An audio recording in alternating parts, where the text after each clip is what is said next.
루피가 하늘섬을 모험하고 내려오는 동안 세계는 조금씩 균형이 흔들리기 시작했습니다. 그 중심에는 바로 루피가 있었죠.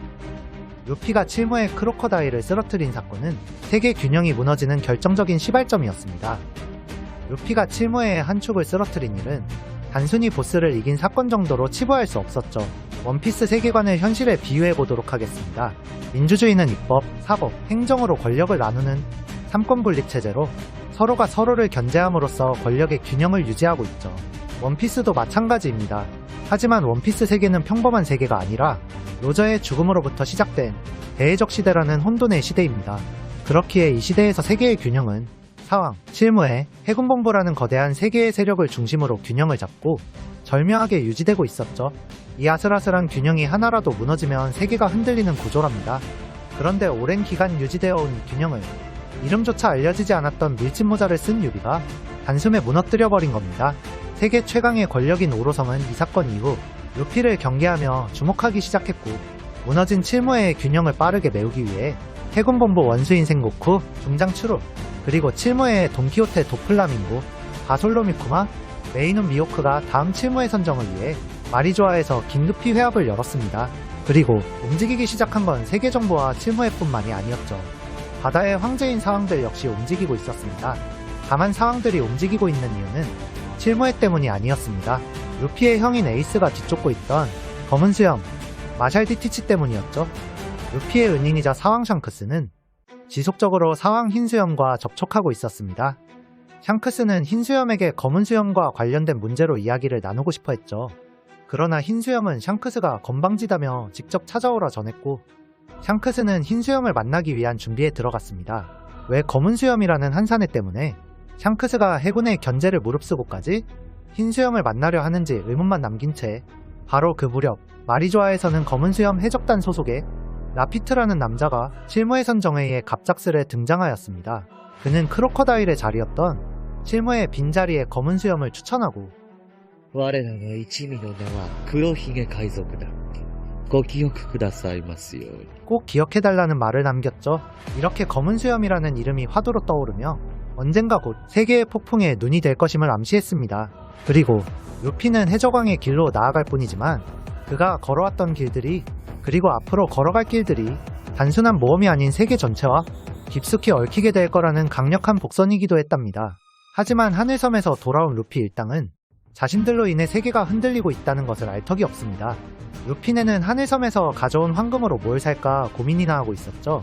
하지만 이들은 무언가를 사지 않기로 하고 하늘까지 다녀오며 여기저기 파손되고 만신창이가 된 메리오를 수리해야겠다고 결정했습니다. 동시에 전문적인 조성공이 필요하다는 사실도 깨닫고 조성공을 찾아 다음 섬으로 항해를 시작합니다. 롱링롱랜드.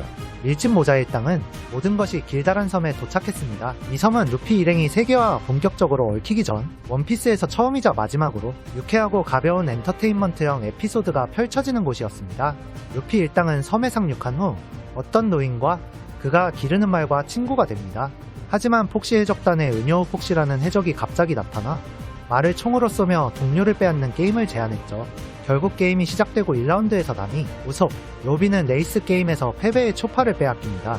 그러나 2라운드에서 조로와 상디가 격투기 게임의 승리에 초파를 되찾고 마지막 3라운드에서 루피는 느릿느릿 열매의 능력자인 폭시에게 고전하지만 결국 승리를 거둡니다. 루피는 폭시 해적단의 동료는 필요 없다며 대신 해적기를 빼앗아 그들의 상징을 부숴버리고는 휴식을 취하기 위해 노인의 집으로 향합니다. 참고로 은여우 폭시는 오다 작가와 애니메이션 팀이 특히 좋아하는 캐릭터인지 이후 단행본이나 오리지널 에피소드, 극장판에 꾸준히 카메오로 등장하니 얼굴만 기억해두셔도 좋습니다. 그렇게 루피 일당이 노인의 집에 도착했는데 못 보던 거대한 키를 가진 남자가 서서 잠들어 있었습니다. 그 모습을 본 로비는 얼굴이 사색이 되어 쓰러지고 밀짚모자 일당은 즉시 전투태세를 갖춥니다. 로빈의 설명에 따르면 그 남자는 해군본부의 최고 전력인 3대장 중 한 명인 아오키지였던 것이었죠. 밀짚모자 일당은 그의 압도적인 이름과 존재감에 당황했지만 아오키지는 나미의 몸매를 칭찬하거나 드러눕기도 하고 산책을 왔다며 일행을 안심시킵니다. 또한 옆마을로 이주하겠다는 노인을 자신의 얼음얼음 열매 능력으로 도와주며 밀짚모자 일당과 친해지는 듯 보였습니다. 하지만 갑자기 아오키지는 루피를 보며 할아버지를 꼭 빼닮았다면서 밀짚모자 일당이 소수지만 각자가 괴물이 될 가능성이 높아 미리 제거하는 게 좋겠다고 말합니다. 특히 로빈이 가장 위험하다며 현상금은 단순한 힘뿐 아니라 정부에 대한 위험도도 포함한다고 말하고는 로빈은 8살의 수배자가 되어 관련된 모든 조직이 파멸했을 만큼 위험한 인물이라 설명합니다. 언제 배신할지 모르는 악마, 그 자체인 여자라고 말이죠. 이런 밑도 끝도 없는 모욕에 루피 일행도 분노하지만 로빈은 더더욱 흥분하여 아오키지의 척추를 꺾어버립니다. 하지만 자연계 능력자이기에 몸에 실체가 없는 그에겐 전혀 소용이 없었고 아오키지는 로빈의 전신을 얼려버립니다. 일진모자의 땅과 아오키지의 본격적인 전투가 시작되지만 그 누구도 아오키지의 압도적인 힘 앞에선 소용이 없었죠. 루피는 모두에게 건드리지 말라고 외치며 아오키지에게 1대1 전투를 요청하고 일진모자 일당은 메리오로 급히 도망쳐 전신이 얼어버린 로빈의 해동을 시작합니다. 전투를 시작한 루피와 아오키지의 싸움은 길지 않았습니다. 루피는 전신이 얼어붙은 채로 패배했죠.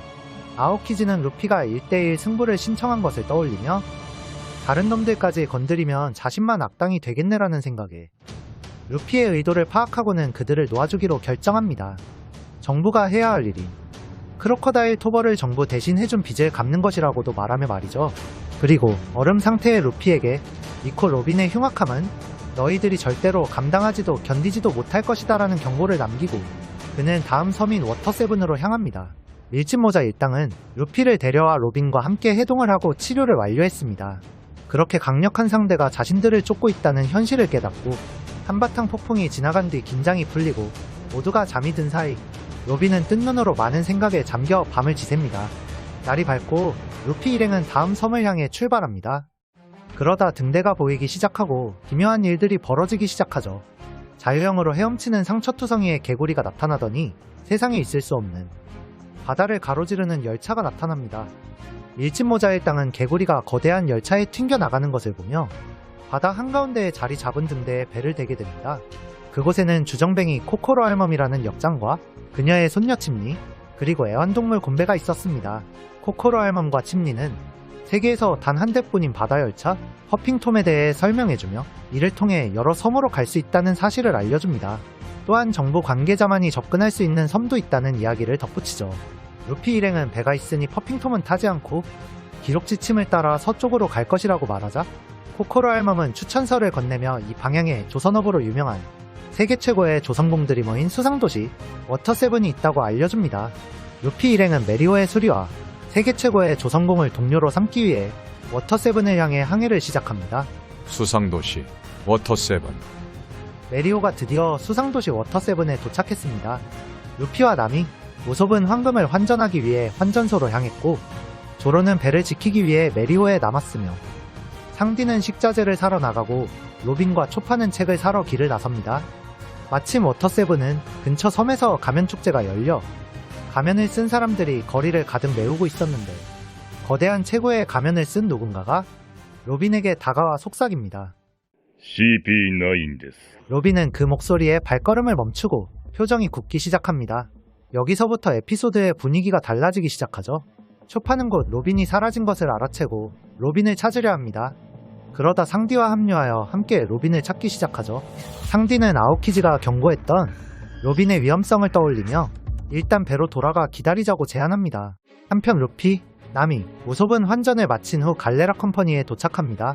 갈레라 컴퍼니는 손님들이 해적이기에 해적이라도 두들겨 패는 호걸들이자 세계 최고의 조선공들이 모인 워터세븐 최고의 조선소였습니다. 루피네를 맞이한 것은 목수인 카쿠였습니다. 그는 루피네에게 배를 어디에 정박했는지 물었고 절벽과 공중을 가볍게 뛰어넘는 놀라운 신체 능력으로 배의 상태를 보러 가죠. 카쿠가 배를 보러 간 사이 루피 일행은 코코로 할멈의 추천서로 갈레라 컴퍼니의 사장이자 워터세븐의 시장인 아이스버그를 만나게 되고 빛에 쫓기는 직공장 파울리 그리고 비둘기를 통해 복화술로 말하는 직공장 로브루치를 만나게 됩니다. 그들은 아이스버그가 얼마나 실력있고 영향력 있는 인물인지에 대해 이야기하고 개성 넘치고 강한 조선공들의 싸움을 목격하며 갈레라 컴퍼니의 문화 아닌 문화를 보고 있습니다. 그렇게 루피네는 순조롭게 메리오를 수리하고 조선공을 동료로 삼을 것이라 생각했지만 카쿠가 돌아와서는 메리오가 다음 섬에 도착하기 전에 가라앉을 것이라는 진단을 내리며 더 이상 고칠 수 없다고 단언합니다. 루피는 어떻게든 고쳐달라고 요청하고 만약 고칠 수 없다면 완전히 똑같은 배를 만들어 달라고 부탁하지만 조선공들은 메리오가 이미 배가 아니라 단순한 나무 조각에 불과하다며 어떤 방식으로도 수리가 불가능하다고 단호히 말합니다. 그러나 루피는 메리오를 포기할 수 없다며 배를 바꾸는 것을 완강히 거부하죠. 아이스버그는 배의 상태를 듣고도 고집을 부리는 루피를 향해 선장 자격이 없다며 질타한 후 3억 베리로 살 수 있는 신형 배의 카탈로그를 건네주며 현실을 직시하라는 충고를 남깁니다. 그런데 이 무렵부터 조금씩 안 좋은 일들이 계속 벌어지기 시작합니다. 배 해체업자이자 현상금 사냥꾼으로 악명 높은 프랑키 패밀리가 2억 베리를 들고 있던 우솝을 몰래 납치했고 아이스버그는 니코 로빈에게 의심스러운 관심을 보이기 시작했죠. 게다가 세계정보의 관리가 아이스버그에게 접근해 끊임없이 대화를 시도하고 있었습니다. 그들은 아이스버그가 가지고 있는 어떤 중요한 물건을 찾으려는 듯했죠. 아이스버그는 세계정보의 관리들을 쫓아내고 루피는 납치된 우솝을 되찾기 위해 프랑키 패밀리의 아지트 프랑키 하우스로 향합니다. 한편 루피를 놓친 나미는 메리호로 돌아가던 중 옹성옹성거리는 군중들 속에서 피투성이가 된 우솝을 발견합니다.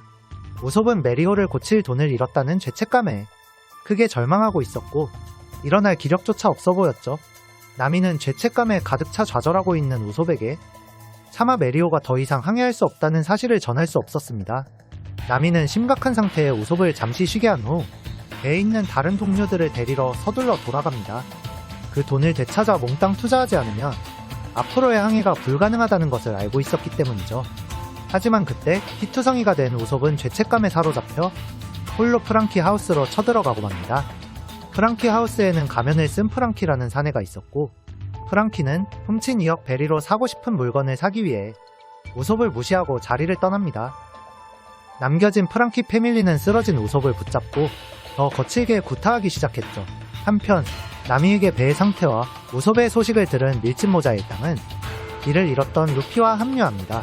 그들은 나미가 우솝을 쉬게 했다는 장소로 발걸음을 옮겼지만 우솝은 이미 자리에 없었습니다.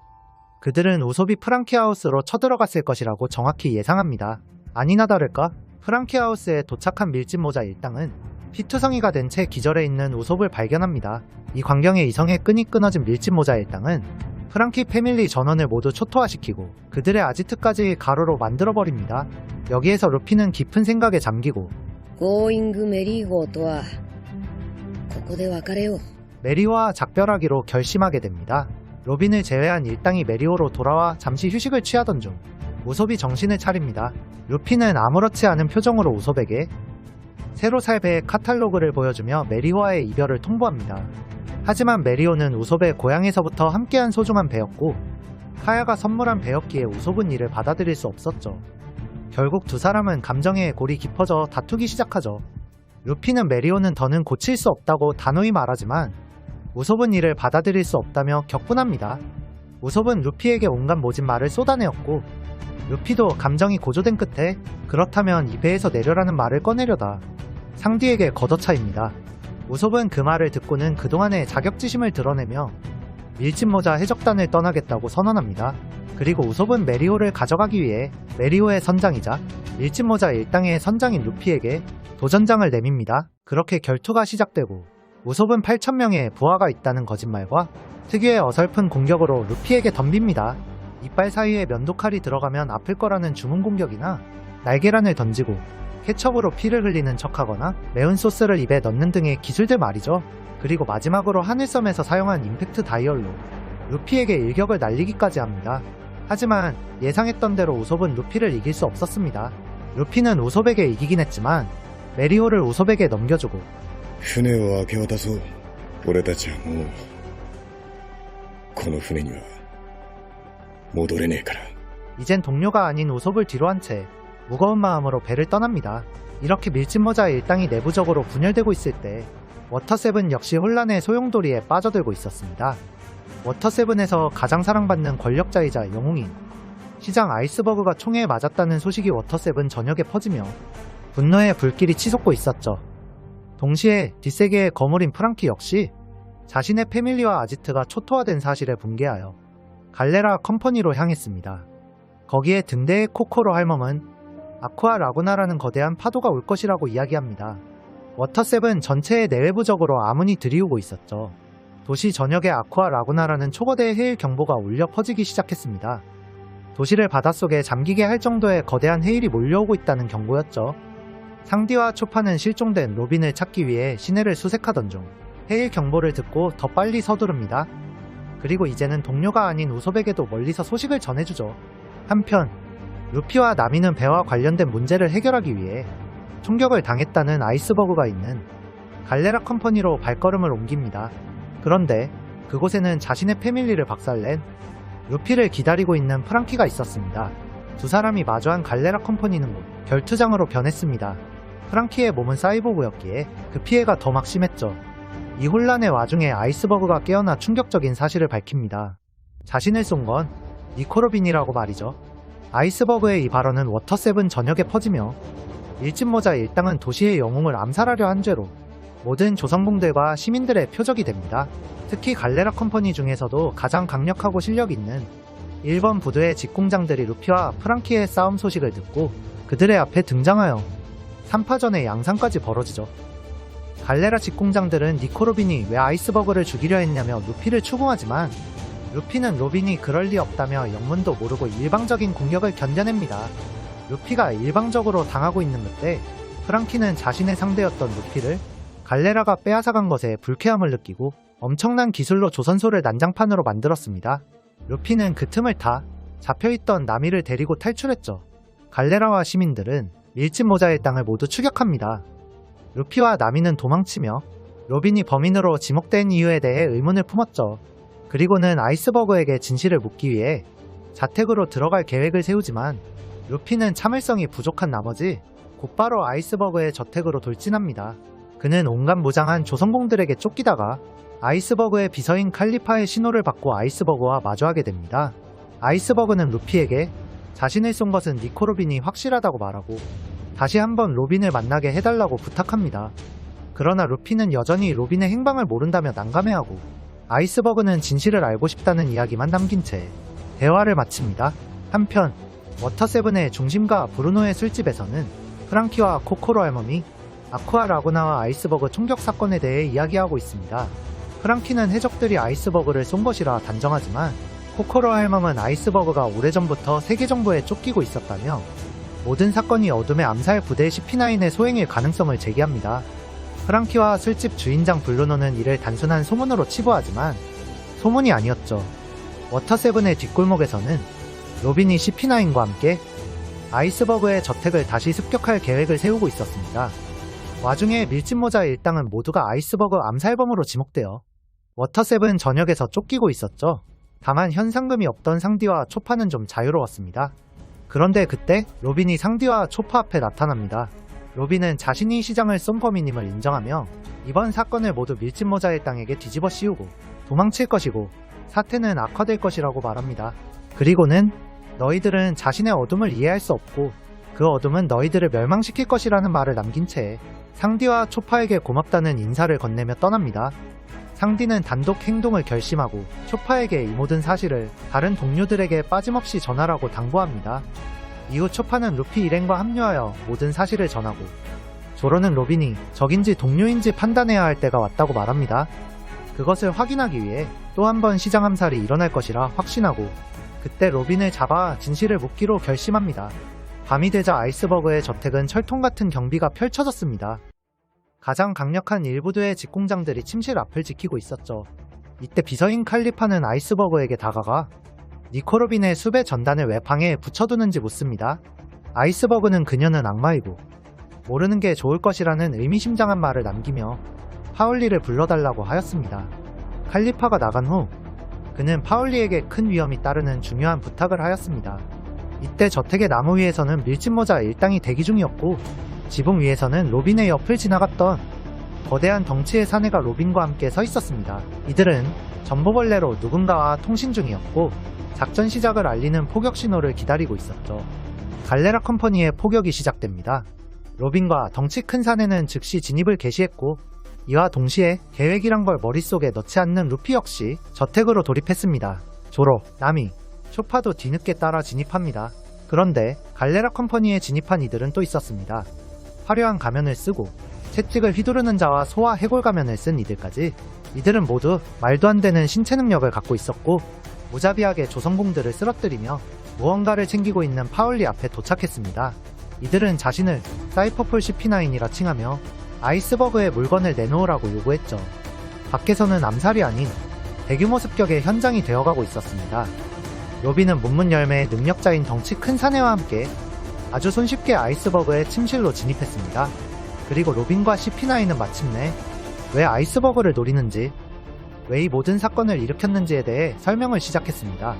그들이 노리는 것은 대대로 목수들이 제자에게 몰래 전해온 고대병기 플루톤의 설계도였죠. CP9은 아이스버그가 목숨이 위험해지면 그 설계도를 제자에게 넘길 것이라 완벽히 예상하고 있었고, 그 제자는 아이스버그가 따로 불렀던 파울리의 것이라고 모두 생각하고 움직이고 있었습니다. 덩치 큰 사내는 로빈에게 파울리에게 간 CP9이 설계도를 손에 넣으면 아이스버그를 죽이라는 명령을 내렸고, 이 모든 죄는 밀짚모자 일당에게 뒤집어 씌울 것이라고 말을 한 뒤 바깥을 정리를 하기 위해 자리를 비웁니다. 이제 아이스버그와 로빈만이 남았습니다. 아이스버그는 로빈에게 오래전부터 죽이고 싶었다며 총을 겨눕니다. 그 이유를 듣자 하니 로빈은 세계를 멸망시킬 수 있는 세계 정부가 연구하기를 금지한 고대 문자 포네그리프를 읽을 수 있는 인물로, 이는 고대병기 플루톤을 부활시킬 수 있는 위험으로 이어졌기 때문이었습니다. 그렇기에 아이스버그는 로빈이 정의이든 악이든 상관없이 병기를 깨울 수 있는 가능성이 있다는 것만으로 반드시 죽어야 한다고 생각하고 있었죠. 아이스버그가 이렇게까지 로빈과 고대병기에게 관여하는 이유는 하나였습니다. 그는 플루톤의 설계도를 보유하고 있었기 때문이었죠. 플루톤을 만든 고대의 조선기사는 그 전함의 파괴력이 너무도 강력하기에 사용자에 의해 폭주할 때를 대비하여 두 번째 설계도를 남겨두었고, 그 설계도는 대대로 전해지며 그의 스승인 톰을 거쳐 아이스버그에게까지 전해졌던 것입니다. 즉, 설계도는 이미 존재하는 플루톤의 위협에 대비하기 위한 최후의 안전장치였던 것이었죠. 그리고 아이스버그의 스승이었던 톰은 20년 전 오하라에서 도망쳐 나온 유일한 생존자이자 포네그리프를 읽을 수 있는 여자인 니코로빈의 존재를 항상 염려했고, 아이스버그는 스승의 뜻을 이어받아 로빈을 저지해야만 한다는 책임감을 갖고 있었습니다. 그렇게 말하며 아이스버그는 총을 겨누고 로빈을 죽이려 하지만 로빈은 가볍게 그를 제압합니다. 그런데 아이스버그는 로빈을 죽이는데 실패했으면서도 의연합니다. 그리고는 너희들은 작전에 걸려들었다는 의미심장한 말을 남기죠. 알고 보니 아이스버그가 파울리에게 넘긴 설계도는 가짜였습니다. 파울리는 가짜 설계도를 손에 든 CP9을 조롱하고 CP9은 파울리를 죽이려 합니다. 바로 그때 루피가 벽을 뚫고 침실로 돌진해 들어옵니다.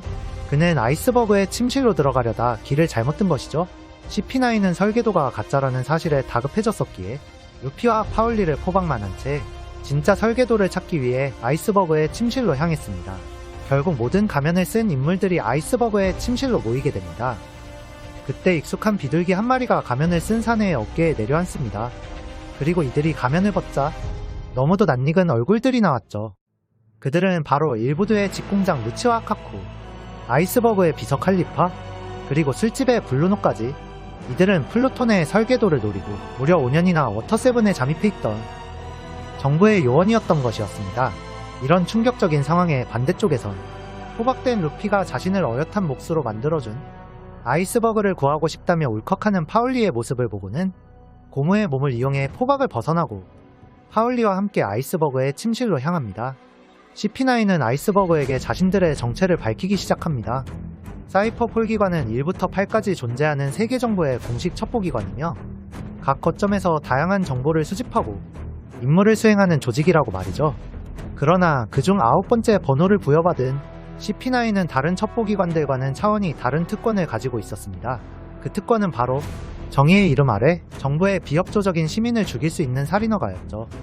이 순간은 원피스 세계관에서 세계 정부가 단순한 정의의 수호자가 아니라는 점을 독자들에게 처음으로 강렬하게 각인시키는 장면이기도 합니다.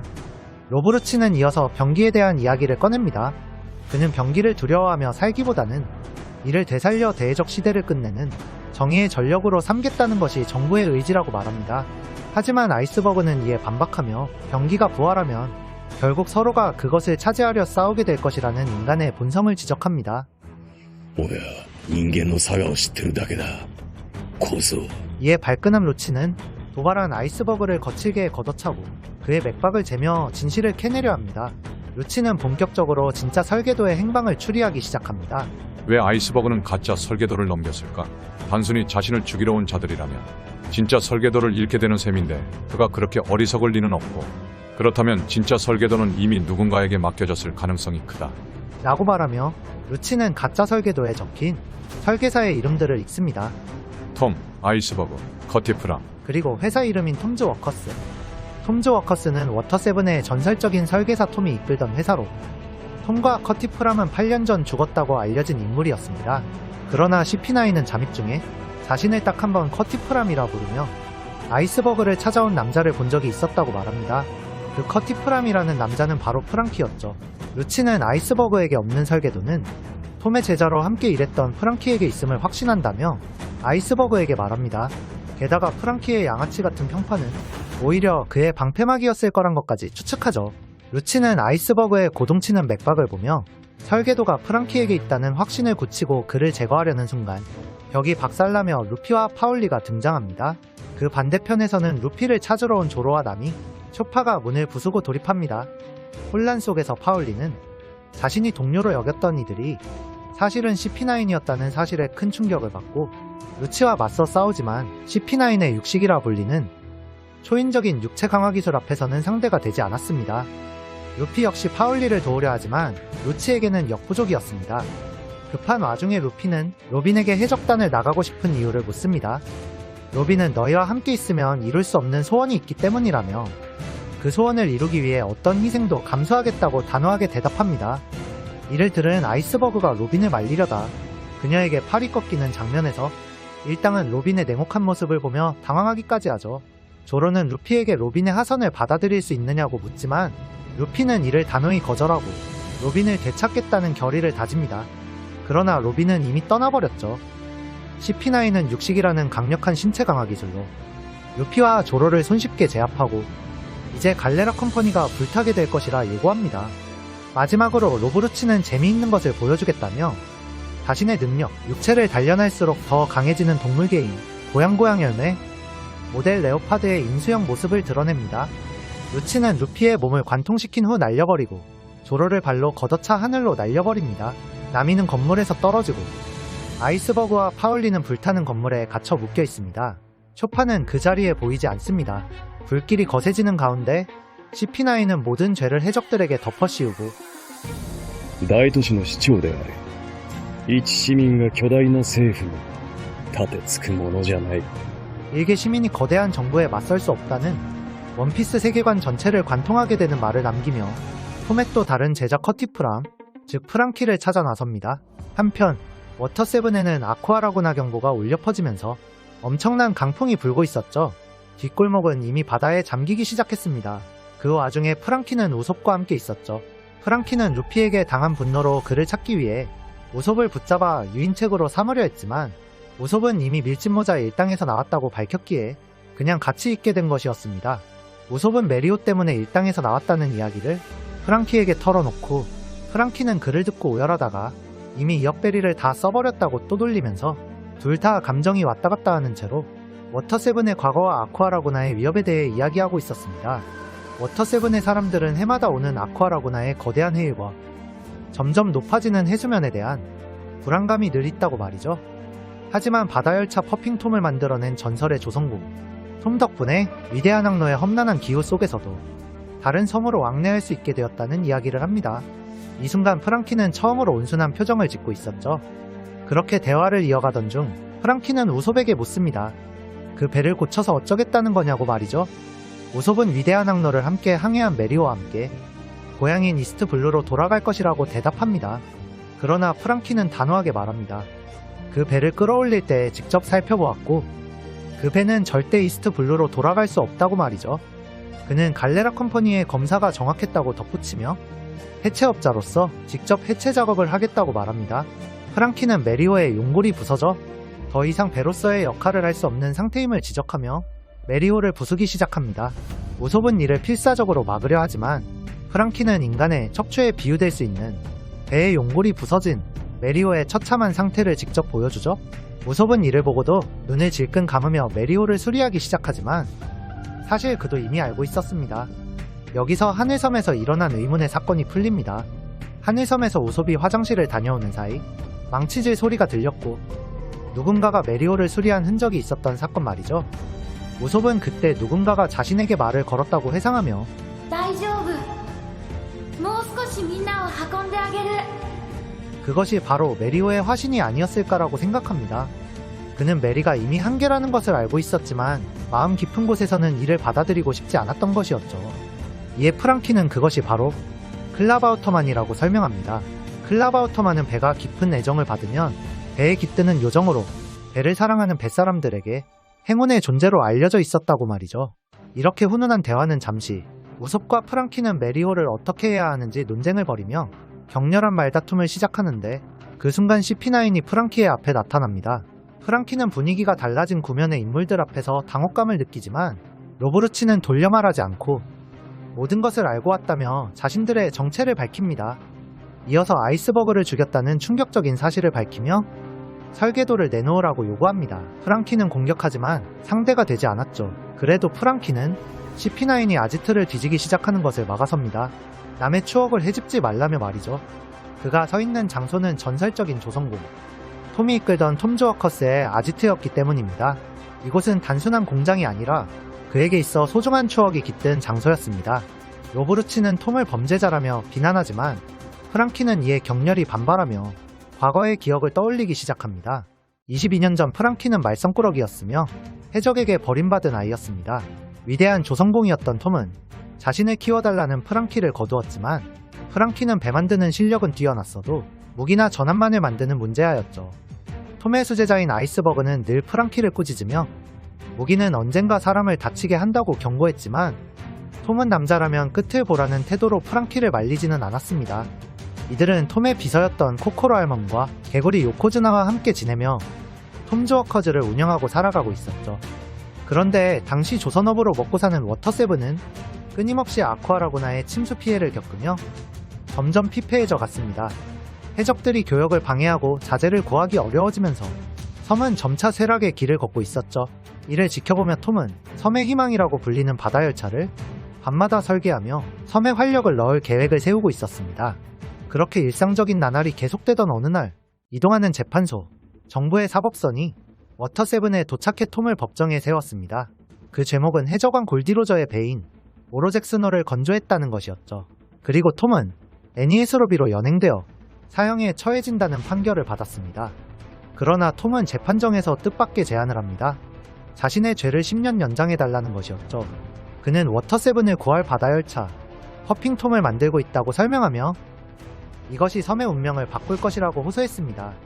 비웃음과 야유가 쏟아졌지만 누군가는 톰에게서 희망을 보기도 했죠. 재판관은 톰의 자세한 설명을 듣고 그 선로를 애니에스로비까지 연결하는 조건으로 10년의 집행유예를 선고합니다. 그렇게 퍼핑톰의 제작이 시작되었고 톰 조어커즈는 밤낮 없이 열차를 만들기 시작했습니다. 처음에는 전함만 만들던 프랑키도 바다열차 퍼핑톰을 만드는 것을 도왔죠. 실패를 거듭하며 10년이 흐르고 워터세븐은 점점 더 고립되고 점점 더 피폐해져 갔습니다. 그런 워터세븐의 좌절 속에서 톰 조어커스는 워터세븐의 희망인 퍼핑톰을 완성했습니다. 퍼핑톰은 절망에 빠진 사람들을 태우고 바다를 건넜죠. 그렇게 톰 조어커즈는 남은 선로들과 애니에스 로비까지 이어지는 선로를 완성하며 재판관과의 약속을 지켰고 이제 사면받을 것이라는 많은 이들의 기대 아래 재판 날짜를 기다리고 있었습니다. 그러나 재판 날짜 며칠 전 CP5의 주임인 스펜담이 플루톤의 설계도를 내놓으라며 톰을 찾아옵니다. 골디로저의 배를 만든 죄를 묻겠다며 한참 뒤떨어진 정보를 가지고 협박을 하며 말이죠. 하지만 톰은 이미 그 정보는 정부에 샜으며 아무 소용없다고 말했고 좌절한 스펜담은 도시의 사람들에게 톰에 대한 정보를 묻고 다녔습니다. 도시 사람들은 모두가 톰이 바다열차라는 위대한 업적을 통해 해적왕의 배를 만들었다는 죄가 면제될 것이라 예상하고 있었죠. 그러나 스펜담은 톰이 사면될 경우 플루톤의 설계도를 빼앗을 협박 무기가 사라지게 된다는 것을 걱정하며 이를 막기 위한 계략을 세우기 시작합니다. 그날 밤 톰은 아이스버그와 프랑키를 불러 조선사상 최악의 괴물 전함 고대병기 플루톤의 설계도를 넘깁니다. 그와 함께 불안 요소인 니코로빈의 숲에서도 함께 건네죠. 그리고 사흘 뒤 판결의 날이 왔습니다. 모든 이가 톰의 해적왕의 배제 조치가 면제될 것이라고 확신하고 있을 때 갑자기 정부 소유의 사법선에 폭격이 날아들기 시작합니다. 사법선은 거의 가라앉을 정도로 공격당했죠. 사법선을 공격한 것이 누구인가 자세히 보니 그것들은 프랑키가 취미로 만든 전함 배틀 프랑키오들이었습니다. 이는 CP5의 스펜담이 톰즈 워커즈를 사법선 습격 사건의 범인으로 몰기 위해 꾸민 계략이었습니다. 아이스버그와 톰 역시 이를 막으려다 포탄에 맞아 큰 부상을 입었고 톰은 작살에 몸이 관통당하는 치명상을 입습니다. 아이스버그는 프랑키를 향해 자신이 말리지 않았냐고 나무라며 인간의 손은 세상에 흉기를 낳는 손이라고 우리가 정부의 함정에 빠졌다고 분통을 터뜨립니다. 사법선이 거의 가라앉은 후 톰은 해적왕의 배 제조제에 더해 사법선 습격죄까지 동시에 재판받게 되었고 아이스버그와 프랑키 역시 톰즈 워커스의 일원으로서 사법선 습격죄에 엮이게 됩니다. 스펜담은 프랑키를 겨냥해 저 전함들은 네가 만든 배가 아니냐며 추궁하기 시작했고 프랑키는 자신의 배가 소중한 이들을 다치게 했다는 사실에 저딴 배는 자신의 배가 아니라고 소리칩니다. 그런데 언제나 프랑키에게 유순했던 톰이 일어나 수갑을 끊고 프랑키에게 주먹을 날립니다. 生みの親だけはそいつを愛さなくちゃならねえ。生み出した者がそいつを否定しちゃならねえ。船を責めるな。作った船に男はどんと胸を張れ。 자신이 무엇을 만들었든 남자라면 당당하게 가슴을 피라고 말해주며 말이죠. 톰은 이 상황에서 벗어날 방법이 없음을 깨닫고 자신의 제자의 순결한 배를 이용한 스펜담을 거칠게 두들겨 패기 시작합니다. 프랑키 대신 패준 것이었죠. 하지만 톰은 계속 날뛰어 마취총에 맞게 됩니다. 그리고 마취총에 쓰러지면서 톰은 자신에게 호의적인 재판관에게 마지막 부탁을 합니다. 바다열차를 만든 것으로 하나의 죄를 사면받을 수 있다면 사법선 습격죄를 사면해달라고 말이죠. 그 이유는 해적왕의 배를 제조한 죄는 혼자 받는 것이지만 사법선 습격죄는 톰즈 워커스 전체가 엮이기 때문이었습니다. 그리고 그는 わしはロジャーという男に力を貸したことをどーんと誇りに思ってる。 로저라는 사내에게 도움을 준 것이 자랑스럽고 자신은 이 도시를 도울 수 있었고 이 섬은 힘이 넘쳐나고 있기에 자신의 꿈은 달리기 시작했다고 말하며 쓰러집니다. 재판관은 톰의 생각을 모두 읽고 그의 마지막 요청을 받아들입니다. 톰의 부탁대로 사법선 습격죄는 사면되었고 톰은 해적왕의 배를 제조한 죄로 연행됩니다. 이렇게 아이스버그와 프랑키는 죄에서 벗어났지만 프랑키는 분노를 억누를 수 없었죠. 그는 톰을 데려갈 수 없다며 날뛰기 시작했고 스펜담의 안면골격을 박살내고 해병들을 폭행하기 시작했습니다. 이 과정에서 프랑키는 총에 맞아 몸이 만신창이가 되었죠. 바다열차 퍼핑 톰은 그렇게 자신을 만들어준 아버지를 태우고 죄인이 가면 다시는 돌아올 수 없다는 애니에스 로비로 출발합니다. 그런데 바다열차의 선로 위에 프랑키가 나타납니다. 프랑키는 톰을 데려갈 수 없다며 대포를 쏘고 온몸으로 퍼핑 톰을 막으려 하지만 한낱 인간에 불과한 프랑키는 결국 열차에 치이고 맙니다. 그 후 커티프람이 죽었다는 소식이 워터세븐에 퍼졌고 아이스버그는 이 도시를 바꾸겠다는 결심을 하게 되었죠. 코코로 알멈은 그날 이후로 매일 술을 마시기 시작했습니다. 그렇게 시간이 흐르고 온몸이 부서진 프랑키는 운 좋게 패선을 발견하고 그 위에서 자신의 죽어가는 몸을 기계로 개조하기 시작합니다. 그리고 4년 후 갈레라 컴퍼니의 사장이 된 아이스버그는 워터세븐에서 가장 유력한 시장 후보로 떠오릅니다. 그러던 어느 날 죽은 줄로만 알았던 프랑키가 아이스버그 앞에 나타납니다. 칼리파가 이를 전해주었죠. 아이스버그는 프랑키를 용서하지는 않았지만 자신이 정부의 표적이 될 것이라며 플루톤의 설계도를 프랑키에게 넘깁니다. 그리고 프랑키를 혐오하는 것처럼 보였던 아이스버그는 눈물을 흘리며 프랑키로 이름을 바꾸고 섬을 떠나 살아가라고 말하지만 역시나 말을 듣지 않는 프랑키는 결국 섬을 떠나지 않고 남아있기로 결심합니다. 과거 회상이 끝나고 현재로 돌아옵니다. CP9은 프랑키를 체포하려 하고 우소비 이를 막으려 하지만 결국 함께 연행됩니다. 그러던 중 카쿠가 메리오를 바라보며 말합니다. 비록 위장조 성공이긴 했지만 이 배는 정확히 진단했고 가망이 없는 배라고 말이죠. 그렇게 배에 손 떼지 말라고 소리치는 우솝을 뒤로 한 채 카쿠는 수로를 열어 메리오를 바다로 쓸어보냅니다. 그렇게 메리오는 어딘가로 쓸려가고 이제 CP9은 플루톤의 설계도를 가진 프랑키와 해적 우솝을 데리고 죄인이 들어가면 다시는 돌아올 수 없는 섬 NES 로비로 연행할 준비를 시작합니다. 한편 갈레라 컴퍼니의 본사는 아직도 불길이 꺼지지 않고 있습니다. 그런데 그때 초파가 밧줄에 묶인 아이스버그와 파울리를 데리고 극적으로 탈출합니다. 그러나 초파 역시 아이스버그 암살범으로 지목된 밀짚모자 일당이었기에 나미와 함께 포박당하려 하던 중 아이스버그가 깨어납니다. 아이스버그는 갈레라 컴퍼니에서 일면식이 있던 나미와 대화를 하고 싶어 했습니다. 아이스버그는 니코로빈이 이 섬에 와서 이상해졌는지 물었고 나미는 그렇다고 말하며 아이스버그에게 묻습니다. 우리와 함께 있으면 이루어질 수 없는 소원이란 게 대체 뭐냐고 말이죠. 아이스버그는 자신과 니코로빈이 고대병기를 부활시킬 수 있는 열쇠를 쥐고 있음을 전제로 들으라고 얘기하며 로빈과의 독대를 회상하기 시작합니다. 아이스버그는 로빈을 악마라 칭하며 고대병기의 부활은 절대 있어선 안 된다고 외칩니다. 그러나 로빈은 자신이 병기를 부활시키기 위해 포네그리프를 찾는 것이 아니라 단지 역사를 알고 싶을 뿐이라고 반박하며 둘 사이에 팽팽한 논쟁이 벌어집니다. 아이스버그는 오하라 악마들의 비극을 목격했으면서도 왜 위험을 감수하고 역사를 파헤치느냐며 로빈을 질타합니다. 이에 로빈은 아무것도 모르면서 막말하지 말라고 말한 후 자신의 인생이 세계 정부에 의해 망가졌다고 말하며 지금 자신이 정부를 돕는 이유는 단 하나, 이루고 싶은 소원이 있기 때문이라고 설명합니다. 로빈이 워터7에 도착했을 때 CP9이 접근해왔고 그들은 로빈에게 그 소원을 이뤄주는 조건으로 암살죄를 밀짚모자 일당에게 뒤집어 씌우고 정부에 몸을 맡기는 것을 제시했다고 합니다.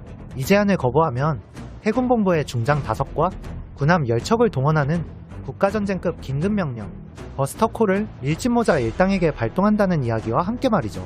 이 권한은 바로 아오키즈로부터 부여받은 것이었습니다. 지난 20년간 로빈은 배신을 거듭하며 살아남을 수 있었지만 밀짚모자 일당만큼은 배신할 수 없었던 로빈은 아오키즈의 이름을 듣는 순간 단념했다고 고백합니다. 즉 로빈의 소원이란 私を除く麦わらの一味の6人が無事にこの島を執行すること。 밀짚모자 일당이 무사히 이 섬에서 출항하는 것이었던 것입니다. そのためなら兵器を呼び起こし世界がどうなろうと構われているが構わぬ。 세계가 병기로 멸망하든 말든 그저 동료들이 무사히 섬을 떠나길 바란 것이었죠. 로빈의 진심을 알게 된 나미는 안심하며 이미 중상을 입고 쓰러진 초파를 깨우기 시작합니다. 빨리 로빈을 되찾으러 가야 하기 때문이죠.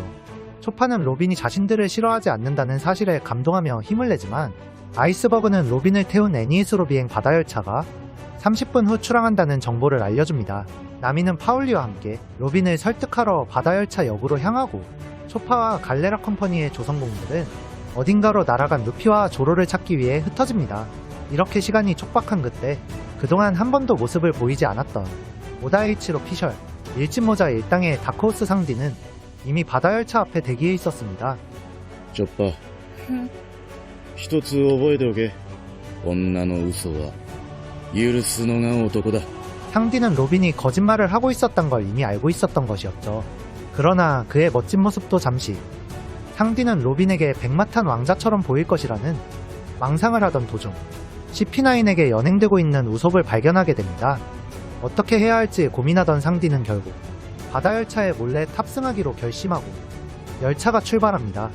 나미는 뒤늦게 역에 도착했고 출발하는 바다열차를 보며 로빈에게 소리쳐보지만 이미 늦은 상태였습니다. 나미는 파울리에게 배를 빌려달라고 말을 하고 파울리는 아쿠아라구나가 코앞에 닥친 지금 배를 빌려주는 것은 죽으러 가는 것이나 마찬가지라며 반대하지만 나미는 포기하지 않습니다. 그 순간 역의 직원이 바닥에서 편지 한 통을 발견해 나미에게 건넵니다. 편지에는 바다열차에 로빈, 우섭, 프랑키가 타고 있으며 자신이 그들을 따라가고 있다는 상디의 메시지가 적혀 있었습니다. 그리고 바다열차에 전보벌레가 한 마리 있을 테니 연락하겠다는 말도 적혀 있었죠. 희망을 되찾은 나미는 점점 다가오는 아쿠아라구나의 경보 속에서 초파와 갈레라 컴퍼니의 조선공들과 함께 루피와 조로를 찾아다닙니다. 그러나 그들은 어디에도 보이지 않았습니다. 도시가 곧 물에 잠길 위기에 처하자 아랫동네로 내려가는 것은 더 이상 불가능한 상황이 되었습니다. 그때 코코로 알멈의 손녀인 침리가 아랫동네의 건물 사이에서 무언가 이상한 물체를 발견합니다. 그것은 다름 아닌 루피였습니다. 동시에 초파도 굴뚝 위에서 마치 말미잘 같은 형체를 발견합니다. 다름 아닌 조로였죠. 나미와 초파는 모두가 말리는 가운데 침수 직전에 아랫동네로 달려가 루피와 조로를 구하려 합니다. 드디어 나미는 루피에게 로빈의 진실을 전하고 이를 들은 루피는 다행이라며 건물을 부숴 자유의 몸이 됩니다. 조로 역시 초파가 챙겨온 귀철로 굴뚝을 벤 후 탈출에 성공하지만 그 순간 거대한 아쿠아라구나의 파도가 덮쳐옵니다. 그들은 모두 파도에 삼켜질 뻔했으나 하울리가 밧줄을 던져 가까스로 구조됩니다. 목숨을 건 위기를 넘긴 루피와 일행은 나미로부터 로빈의 진실을 전해 듣고 즉시 배를 띄우려 하지만 메리오는 이미 우섭에게 주었기에 배가 없었습니다. 루피는 조선공들에게 배를 빌려달라고 요청했지만 조선공들은 죽으러 가는 것이나 다름없다며 이를 거절합니다. 폭풍우가 지나가면 주겠다고 기다리라고 하였죠. 그러나 나미는 단호히 말합니다. 애니에스 로빈은 정의의 문이 있는 곳이고 그 문을 지나면 갈 수 있는 곳은 딱 두 곳뿐이 없다고 말이죠. 전 세계 정의 전력의 최고봉인 해군본부와 전 세계를 공포에 몰아넣는 범죄자들이 수감된 심해대 감옥 임펠다운 뿐이기에 그곳을 넘는다면 다시는 돌아올 수 없는 지옥뿐이라며 시간을 지체할 수 없다고 소리칩니다. 하울리 역시 세계 정부의 중추에 싸움을 걸 생각이냐며 소리치고 루피는 배를 빼앗아가겠다고 본격적인 싸움이 시작되려는 그때 코코로 할멈이 싸움을 말리며 등장합니다. 그녀는 아쿠아라구나를 해치고 갈 수 있는 배는 위대한 조선공이 만든 바다열차뿐이라고 말합니다. 루피는 그게 없으니 배를 달라는 거라고 소리치자 死ぬ覚悟があるんならついてきな出してやるよ海列車 코코로 할멈은 바다열차를 내어주겠다고 이야기하죠. 그렇게 루피와 조로와 초파는 코코로 할멈의 안내를 받아 오래된 창고로 향하게 됩니다. 그곳에는 바다열차 퍼핑톰 이전의 실패작, 손님을 태울 수 없는 폭주 기관차 로켓맨이 그들을 기다리고 있었습니다. 로켓맨이 있는 곳에 도착하자 아이스버그는 이미 코코로 할멈과 같은 생각을 했는지 로켓맨을 정비하고 있었습니다. 그는 로켓맨의 증기기관이 속도 제어가 불가능한 폭주 기관차임을 설명하며 목숨을 걸 각오를 하라고 경고하지만 루피는 그저 고마울 뿐입니다. 나미는 고기와 술을 가져와 루피와 조로의 체력을 회복시켜주고 코코로 할멈 역시 로켓맨을 조종하기 위해 애니에스로 비행 로켓맨에 올라탑니다. 그렇게 준비를 마친 그때 프랑키 패밀리가 눈물을 흘리며 루피 일행에게 찾아옵니다. 그들은 자신들도 프랑키 형님을 구하고 싶다며 애니에스로비로 데려가 달라고 호소합니다. 코코로 할멈은 상대가 세계 정부임을 경고하지만 그들은 목숨도 아깝지 않다며 간절히 부탁합니다. 형님을 위해 목숨을 걸려는 이들의 결의에 감화된 루피는 한때 적이었던 프랑키 패밀리가 동행하는 것을 허락합니다. 그렇게 워터세븐 발, 애니에스로 비행 폭주바다 열차 로켓맨이 아쿠아라구나의 폭풍이 몰아치는 바다로 뛰어듭니다. 그런데 바다 열차에는 코코로 할멈의 손녀친미와 애완동물 곰베 그리고 갈레라의 직공장들까지 몰래 타고 있었습니다. 갈레라의 직공장들은 아이스버그의 목숨을 노렸던 이들을 처리하기 위해 합류한 것이었죠. 그렇게 워터세븐에서 서로 싸우던 이들이 이제 하나의 적을 앞에 두고 동지가 되어 애니에스로비로 향합니다. 그리고 예상대로 그들 앞에는 초거대 쓰나미 아쿠아라구나가 덮쳐오고 있었습니다. 갈레라와 프랑키 패밀리는 대포와 특제 대포까지 동원해 거대한 회의를 막으려 했지만 파도는 조금도 멈추지 않았습니다. 나미는 루피와 조로를 믿는 듯 아무렇지 않게 상디와 통화를 하며 로빈의 진실을 전합니다.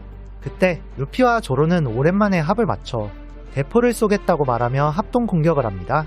그들의 일격은 파도에 커다란 구멍을 내며 로켓맨은 아쿠아라구나를 뚫고 지나갑니다. 한편 상디는 이미 발각되었고 바다열차 후미에서 해군들을 쓰러뜨리고 있었습니다. 그는 우솝과 프랑키까지 발견하고 풀어주지만 둘 다 바보라 우왕좌왕하는 바람에 허핑톰에 타고 있던 해군본부 대령에게 발각되고 맙니다. 상디는 이런 상황에서도 로빈의 진실을 들었기에 마음껏 휘저어도 되냐며 루피에게 허락을 구하고 사실 허락을 받지 않아도 맘껏 휘저을 생각이라고 말하며 작전을 세우기 시작합니다. 프랑키는 로빈이 자신을 희생해 동료를 구하려 한다는 말을 듣고 함께 돕겠다고 나서지만 우솝은 자신은 더 이상 밀짚모자 일당의 동료가 아니며 세계 정부를 적으로 돌릴 수는 없다고 비겁한 태도를 보입니다. 우솝은 무슨 낯짝으로 너희와 함께하겠냐면서 돌아서 떠나버리죠. 상디와 프랑키는 그러려니 하는 순간 해군에게 발각됩니다.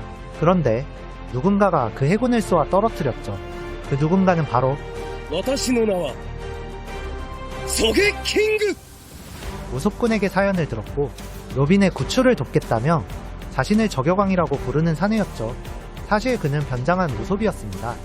상디와 프랑키는 저격왕에 빙의되어 있는 우솝을 보며 어이없어하지만 일단 로빈 탈환 작전을 함께합니다.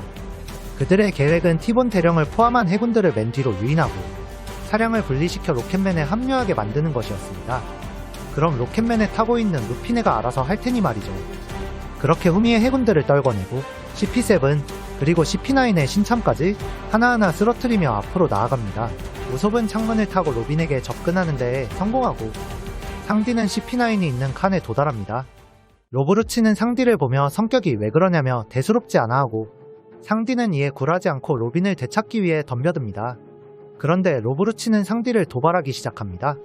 세상에는 차라리 죽는 편이 나은 인간도 있고 세계를 불태울 악마를 깨우는 8살의 소녀는 죽어마땅하지 않겠나라고 말이죠. 그러면서 그는 로빈의 존재 자체가 죄라며 조롱하고 그녀의 지식과 경험, 두뇌를 철저히 이용한 후 가장 큰 고통 끝에 죽일 것이라며 상디를 박박 긁습니다. 이때 로빈이 나타나 말귀를 못 알아먹는다며 저격왕을 내던지기까지 하죠. 그렇게 탈환 작전에 맥이 빠지는 그때 저격왕은 상상조차 못한 꼼수로 연막탄을 던지며 로빈을 데리고 차량을 분리합니다. 하지만 칼리파의 가시채찍에 붙잡히고 말죠. 이에 맞서 프랑키가 문짝채로 채찍을 뜯어내며 로빈을 구출하는 데 성공하지만 블루노가 문문 열매의 능력을 사용해 곧바로 로빈을 붙잡아 버립니다. 상디는 로빈에게 버스터 콜만 해결하면 되는 거 아니냐며 절박하게 설득하지만 블루노는 그 버스터 콜이 문제라며 로빈이 어렸을 때 살던 고향 오하라가 버스터 콜에 의해 불타 사라졌다는 사실을 이야기합니다. 그 트라우마가 그녀를 짓누르고 동료들을 향하고 있는데 저항할 힘이 생기겠냐고 말이죠. 상디는 이들의 잔혹함에 분노하고 그렇게 로빈을 놓친 채로 상디와 우섭은 허핑톰에게 분리되어 로켓맨이 있는 곳으로 밀려갑니다. 와중에 로켓맨 일행은 상디가 떨궈낸 해군들을 베어버리고 요코즈나가 합류하며 애니에스 로비로 쭉쭉 나아가고 있었죠. 그 시각 로빈과 프랑키는 애니에스 로비에 도착합니다. 이 섬은 바다에 구멍이 난 기이한 형태를 하고 있었고 그곳에는 엄청난 수의 해군과 위병들 그리고 나머지 CP9들이 대기하고 있었습니다. 거기에 지금은 CP9의 장관인 과거 톰즈 워커스를 함정에 빠뜨렸던 스펜담도 있었죠.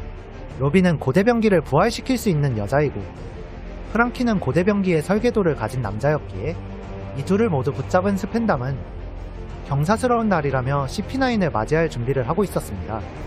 그리고 마침내 상디와 저격왕도 합류한 로켓맨도 애니에스 로비에 도착하게 되고 그 안에서는 본격적인 작전 회의가 시작됩니다. 저격왕으로 변장한 우섭은 루피와 초파만 못 알아봤기에 저격왕도 포함하여 작전 회의가 시작됩니다. 목표는 단 하나, 로빈과 프랑키를 되찾는 것이었죠. 갈레라 컴퍼니와 프랑키 패밀리는 정문을 열고 길을 트는 역할을 맡기로 하였습니다. 밀집 모자의 땅은 강자인 CP9과의 전면전을 준비해야 하니 5분 후 후방에서 진입하기로 합니다. 드디어 정의의 문이 눈앞에 보이기 시작합니다. 로빈이 정의의 문을 넘기 전까지 탈환해야 하는 작가 특유의 타임리미트 설정이 시작된 것이죠. 그런데 기다리기로 했던 루피는 계획을 이해하지 못한 채 이미 앞서 나라가 섬을 넘어 해군들을 모조리 두들겨 패고 나아가기 시작합니다. 갈레라 컴퍼니와 프랑키 패밀리도 정문을 열어 로켓맨을 진입시키기 위해 급히 뒤따라가며 본격적인 애니에스 로비 습격이 시작됩니다. 이들은 빠르게 정문을 여는데 성공했지만 애니에스 로비에 침입자가 들어왔다는 소식이 스펜담에게 보고되었고 스펜담은 즉시 애니에스 로비의 문지기인 거인족 오이모와 카하시를 호출합니다. 거인족 오이모와 카하시가 정문을 지키며 방어를 시작했고 앞서 나간 루피는 무려 1만 명의 병력과 마주하게 됩니다. 처음엔 이들의 압도적인 숫자에 잠시 밀리는 듯했지만 곧바로 기세를 되찾아 후방에서는 오이모와 카하시를 쓰러뜨리고 이어서 앞에 루피도 눈앞에 병력을 모조리 쓸어버립니다. 이렇게 애니에스 로비가 순식간에 초토화되고 있었지만 스펜담과 CP9은 여전히 상황의 심각성을 파악하지 못하고 있었습니다. 왜냐하면 스펜담에게 상황을 보고하던 병사가 500명이나 당했습니다라고 보고하려던 순간 루피가 던진 해병에게 맞아 목까지만 말한 채 기절해 버렸기 때문입니다. 결국 스펜담은 단지 5명만 당했다고 생각하며 안심하고 있었던 것이죠. 한편 루피는 건물이든 병사든 가리지 않고 모든 것을 부수며 안으로 돌진하고 있습니다. 그리고 스펜담 앞에 워터7의 5년이나 잠입 임무를 수행했던 인원이 모두 합류하며 마침내 CP9 전원이 모였습니다. 루치는 로빈과 프랑키를 스펜담 앞에 끌고 왔죠. 프랑키는 당연히 스펜담을 알아보고 스펜담은 프랑키와의 과거의 이야기를 주고받는 도중 로빈은 스펜담에게 왜 아오키지가 버스터콜의 권한을 넘겨주었는지 질문합니다. 그러나 갑자기 스펜담은 발작하며 로빈에게 폭언과 함께 폭행하기 시작했죠.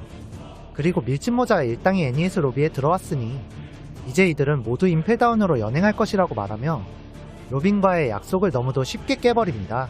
로빈이 따지자 약속에 대하여 말장난을 합니다. 원래의 약속은 밀짚모자의 일당 6명이 무사히 워터세븐을 출항하는 것이었고 그들은 워터세븐을 무사히 떠나 애니에스 로비까지 도착했으니 약속을 지켰다는 식으로 억지를 부리기 시작한 것이죠. 프랑키는 이런 스펜담을 구제불능의 우물이라며 비난하고 이에 스펜담은 분노하며 로빈과 프랑키를 짓밟습니다.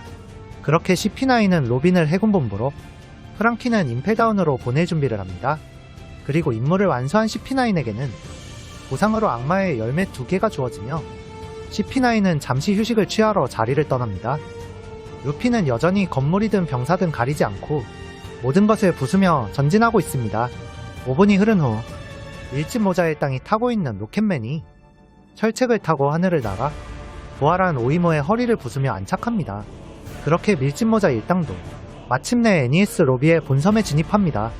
이때 코코로 할멈과 침리는 밀짚모자 일당에게 협박당한 척 인질인 척하며 위험에서 벗어났죠. 그런데 생각보다 애니에스 로비의 위병들이 훨씬 많았습니다.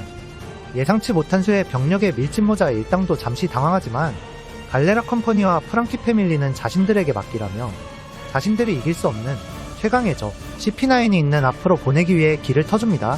그렇게 일당은 전우들의 희생을 뒤로한 채 전진을 계속하고 루피는 마침내 로빈이 있을 것으로 보이는 마지막 건물 사법의 탑 앞에 도착합니다.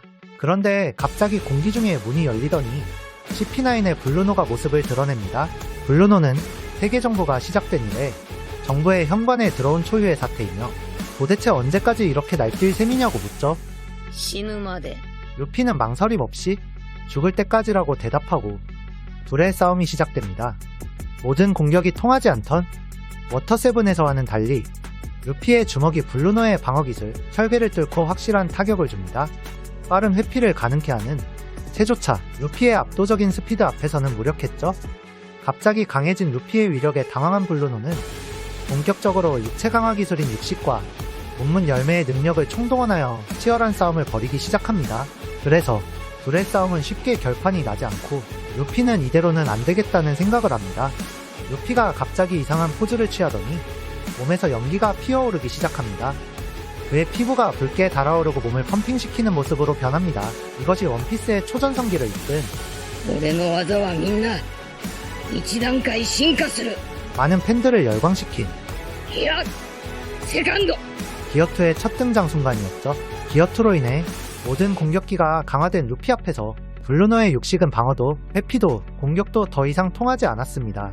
오히려 루피는 땅을 10번 이상 차며 순간적으로 가속하는 채까지 자유자재로 구사하며 블루노를 몰아붙입니다. 당황한 블루노는 문문 열매의 능력으로 잠시 다른 공간으로 숨어 급습을 시도하거나 방어기술인 철괴로 막아보려 했지만 루피의 결정적인 바주카를 버티지 못하고 결국 리타이어하게 됩니다. 한편 밀짚모자의 땅은 후방을 갈레라 컴퍼니와 프랑키 패밀리에게 맡기고 전진을 계속하고 있었습니다. 동료들이 쓰러져가는 것을 보면서도 로빈이 정의의 문을 넘기 전에 붙잡아야 하는 한시가 급한 상황이었기에 멈출 수 없었죠. 그러나 애니에스 로비에는 예상보다 강한 전력이 많았습니다. 프랑키 패밀리가 데려온 킹불들조차 모두 쓰러졌고 압도적인 병력에 의해 밀짚모자의 땅도 결국 포위되고 맙니다. 더 뒤후방을 맡고 있던 갈레라 컴퍼니와 프랑키 패밀리 역시 포위되어 더 이상 전진할 수 없게 되었죠. 그런데 그 순간 쓰러져 있던 거인족 오이모와 카하시가 갑자기 돌변하여 해군과 위병들을 공격하기 시작했습니다. 알고 보니 우솝 덕분이었습니다. 밀짚모자의 일당이 출발할 때 뒤처졌던 우솝은 쓰러져 있던 오이모의 머리카락에 숨어 있었습니다. 그런데 오이모는 자신이 엘바프에 수치라며 울부짖고 있었고 엘바프의 전사를 동경하던 우솝은 엘바프라는 말을 듣고는 그에게 다가가 말을 걸었죠. 알고 보니 오이모와 카하시는 과거 리틀가든에서 만났던 도리와 브로기의 부하들이었습니다. 그들은 도리와 브로기가 왜 돌아오지 않는지 이상하게 여기며 찾으러 나섰다가 세계정부에 붙잡히고 만 것이었죠. 세계정부는 그들에게 도리와 브로기가 임펠다운에 갇혀있다고 말하며 100년간 애니에스 로비를 지키면 그들을 풀어주겠다는 약속을 했던 것이었습니다. 하지만 지금의 적들에게 정문을 뚫렸기에 이제는 두목들을 구할 수가 없다며 계속 울고 있었던 것이었습니다. 우솝은 세계정부의 약속이 거짓임을 확신했죠. 그는 리틀 가든에서 도리와 브로기를 만난 이야기를 들려주고 그들의 웃음소리, 무기와 전투 방식까지 세세하게 말해주며 증명하고 세계정부의 말이 거짓말임을 알려주었습니다. 도리와 브로기는 결코 포로가 된 적이 없다고 말이죠. 이 말을 들은 오이모와 카하시는 정부에게 속았다는 사실에 분노하여 애니에스로비와 정부를 적으로 돌리며 쓸어버리기 시작한 것이었습니다. 그렇게 전세가 역전되는 가운데 스펜담은 여전히 이 사실을 알지 못했습니다. 그는 여전히 병사 5명만이 쓰러졌다고 착각하고 있었기 때문입니다. 심지어 스펜담은 자신만만하게 로빈에게 일진모자 일당이 얼마나 무력한지를 들려주고자 현황보고를 하는 위병에게 전보벌레를 칩니다. 그런데 뭔가 이상합니다. 통신을 받은 위병이 보고한 내용은 스펜담이 알고 있던 5명과 전혀 다른 것이었습니다. 해적 60여 명이니 애니에스로비 본섬의 최종 지점, 즉 자신이 있는 본 건물 앞까지 도달했다는 것입니다. 게다가 자랑하던 철통의 문지기, 오이모와 카하시마저 해군을 배신하고 폭주 중이며 루피는 혼자서 1000명 이상의 병력을 쓰러뜨렸다는 소식이었습니다. 현재까지의 피해 규모는 이미 2000명을 넘어섰고 이는 세계정부 창설 이래 애니에스로비 역사상 전례를 찾을 수 없는 최악의 사태라는 보고를 받죠. 그때 블루노를 쓰러뜨린 루피의 목소리가 스펜담의 귀에 들려옵니다.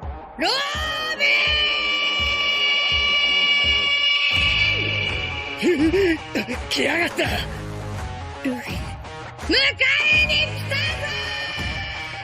당황한 스펜담은 즉시 CP9 전원을 소집하죠. 한편 일진 모자의 땅도 CP9을 상대하기 위해 후방을 믿음직한 전우들에게 맡기고 루피가 있는 곳이자 로빈이 잡혀있는 건물을 향해 돌진하기 시작합니다. 이렇게 동료들이 로빈을 구하기 위해 하나둘씩 모여들던 그 시각, 로빈은 여전히 수갑에 묶인 채 아무것도 할 수 없는 상태였습니다. 오히려 동료들이 자신을 구하러 오는 것을 두려워하고 있었죠. 그들이 죽을지도 모른다는 불안감 때문이었습니다.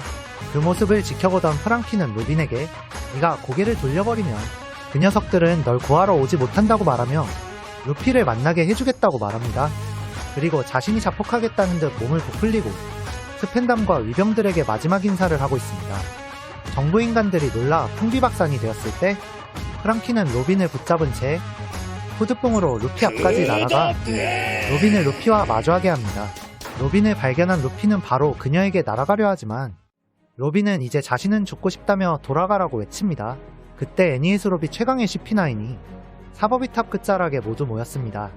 그리고 목숨 걸고 자신을 구하러 온 동료를 쫓아내는 로빈을 보며 스펜담은 루피를 보고 비웃으려고 하는데 루피는 코를 파고 있었죠.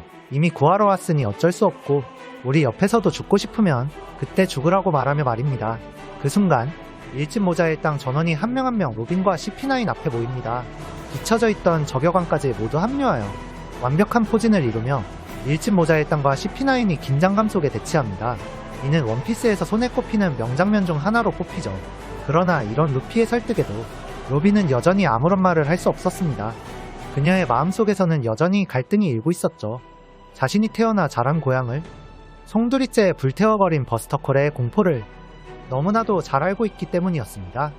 그것을 노린 스펜담은 조롱하듯 황금정보벌레를 꺼내들며 로빈을 자극합니다. 이 버튼만 누르면 버스터콜이 발동된다는 사실을 로빈의 머릿속 깊이 각인시키려는 듯이 말이죠. 로빈은 사색이 되어 단순한 결과로 끝날 문제가 아니라며 소리칩니다. 그리고 격양된 모습을 보이는 로빈을 밀짚모자의 땅이 침묵으로 지켜보고 있었죠. 그렇게 20년 전에 로빈에게 오하라에서 어떤 일이 일어났는지 과거 회상이 시작됩니다. 20년 전 웨스트블루의 오하라, 8살의 로빈은 외톨이 소녀였습니다. 꽃꽃 열매를 먹은 탓에 사람들에게 요괴라 불리며 부모마저 곁에 없었던 그녀는 어머니의 남동생 집에서 얹혀 살고 있었습니다. 하지만 그 가족들은 로빈을 진정한 가족으로 여기지 않았습니다. 자비를 시키며 빵에 발라먹는 잼도 눈치껏 먹어야 했고 그들 눈에 띄지 않게 미리 방에 들어가 있어야 했죠. 그러나 그런 로빈에게도 기댈 곳이 있었습니다. 바로 위대한 고고학의 성지, 오하라의 위대한 전지의 나무였습니다. 이 나무는 전 세계에서 유입된 막대한 양의 문헌을 보관하고 있는 지식의 보고이자 전 세계에서 이름을 떨치는 고고학자들이 모여 연구하는 장소였습니다. 로빈은 겨우 8살의 나이에 고고학자 자격증을 따내는 천재적인 모습을 보였고 고고학자들은 어린 로빈을 축하해주며 고고학의 권위자인 클로버 박사는 로빈에게 진정한 고고학자로서의 마음가짐을 일깨워줍니다. 그리고 고고학자가 된 로빈은 기쁜 마음으로 말합니다. 자신은 포네그리프를 연구해서 공백의 역사의 수수께끼를 풀고 싶다고 말이죠. 그런데 클로버 박사는 로빈의 말에 경악합니다. 그리고 로빈이 꽃꽃열매의 능력으로 지하실을 몰래 들여다보며 연구를 엿본 사실을 알아차리고 포네그리프를 해석하는 건 범죄라며 나무라지만 로빈은 모두가 범죄임에도 불구하고 지하실에서 포네그리프를 연구하고 있는 것을 알고 있었고 자신도 그 연구에 동료가 되고 싶기에 고고학자가 된 것이라며 자신은 왜 안 되냐고 소리칩니다.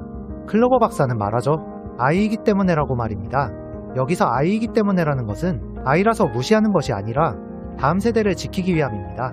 어린아이, 젊은이들, 다음 세대, 그리고 이어지는 의지 같은 것들은 작가 오다이치로의 철학으로 느껴질 정도로 훗날 원피스의 연재, 그리고 공백의 100년을 관통하는 키워드가 된답니다. 클로버 박사와 고고학자들은 공백 200년 연구가 800년 전에 법으로 금지된 것이며 이로 인해 목숨을 잃은 학자들이 셀 수 없이 많다는 점을 강조합니다. 그들은 자신들 역시 언제든 목이 날아갈 각오로 연구를 이어가고 있다고 말이죠. 또한 포네그리프를 해독하는 단계에 이른 곳은 역사상 오하라뿐이라며 어린 로빈에게는 이 연구가 너무 위험하다고 엄중히 경고합니다. 만약 또다시 접근한다면 도서관 출입을 금지하겠다며 냉정하게 말이죠. 상처받은 로빈은 해안가로 달려나가고 로빈의 뒷모습을 보던 고고학자들은 로빈이 해군에게 체포된 로빈의 어머니 니코올비아와 너무 닮았다는 말을 하며 걱정합니다. 해안가에 도착한 로빈은 바다에 쓸려온 거인을 발견합니다. 그 거인은 누군가에게 쫓기다가 심하게 다친 상태였고 다리까지 다쳐 움직이기도 힘들어 보였습니다. 둘은 대화를 시작했습니다. 그는 누군가를 걱정하며 혼잣말을 하고 있었고 자신을 보고도 별다른 두려움이나 놀라움을 보이지 않는 로빈을 의아해하며 데레시시라는 특이한 웃음소리를 터뜨립니다. 웃을 일이 거의 없었던 로빈은 이런 이상한 거인을 보며 처음으로 웃음을 짓게 되고 사우로는 그런 로빈을 보며 어린아이가 왜 이렇게 웃음이 없냐고 괴로울 때 많이 웃어야 한다고 말해줍니다. 날이 지날수록 둘은 서서히 친해지기 시작합니다. 그의 이름은 하구알디, 사우로였으며 둘은 금세 친구가 되었죠. 로빈은 평소에는 하지 않았던 행동인 자신이 묵고 있는 집주인의 빵까지 몰래 가져와 사우로에게 먹여주며 그의 간식을 챙겼습니다. 그렇게 대화를 하던 도중 로빈은 자신의 어머니도 고고학자이며 자신 또한 고고학자라고 이야기합니다. 그리고 사우로에게 공백의 100년에 대한 이야기를 꺼냅니다. 100년간 아무도 알지 못하는 역사가 있으며 자신의 어머니는 그 비밀을 풀기 위해 포네그리프를 찾아다닌다고 말이죠. 로빈이 비밀로 해달라며 부탁하는 그때 사우로는 갑자기 표정이 굳어지며 로빈에게 어머니의 이름을 묻습니다. ロビン、おめえ、母ちゃんの名前わかるか？オルビア。 로빈이 올비아라고 대답하자 사우로는 자빠질 정도로 크게 놀랍니다. 자신이 쓸려온 곳이 오하라라는 것에 또 한 번 놀라죠.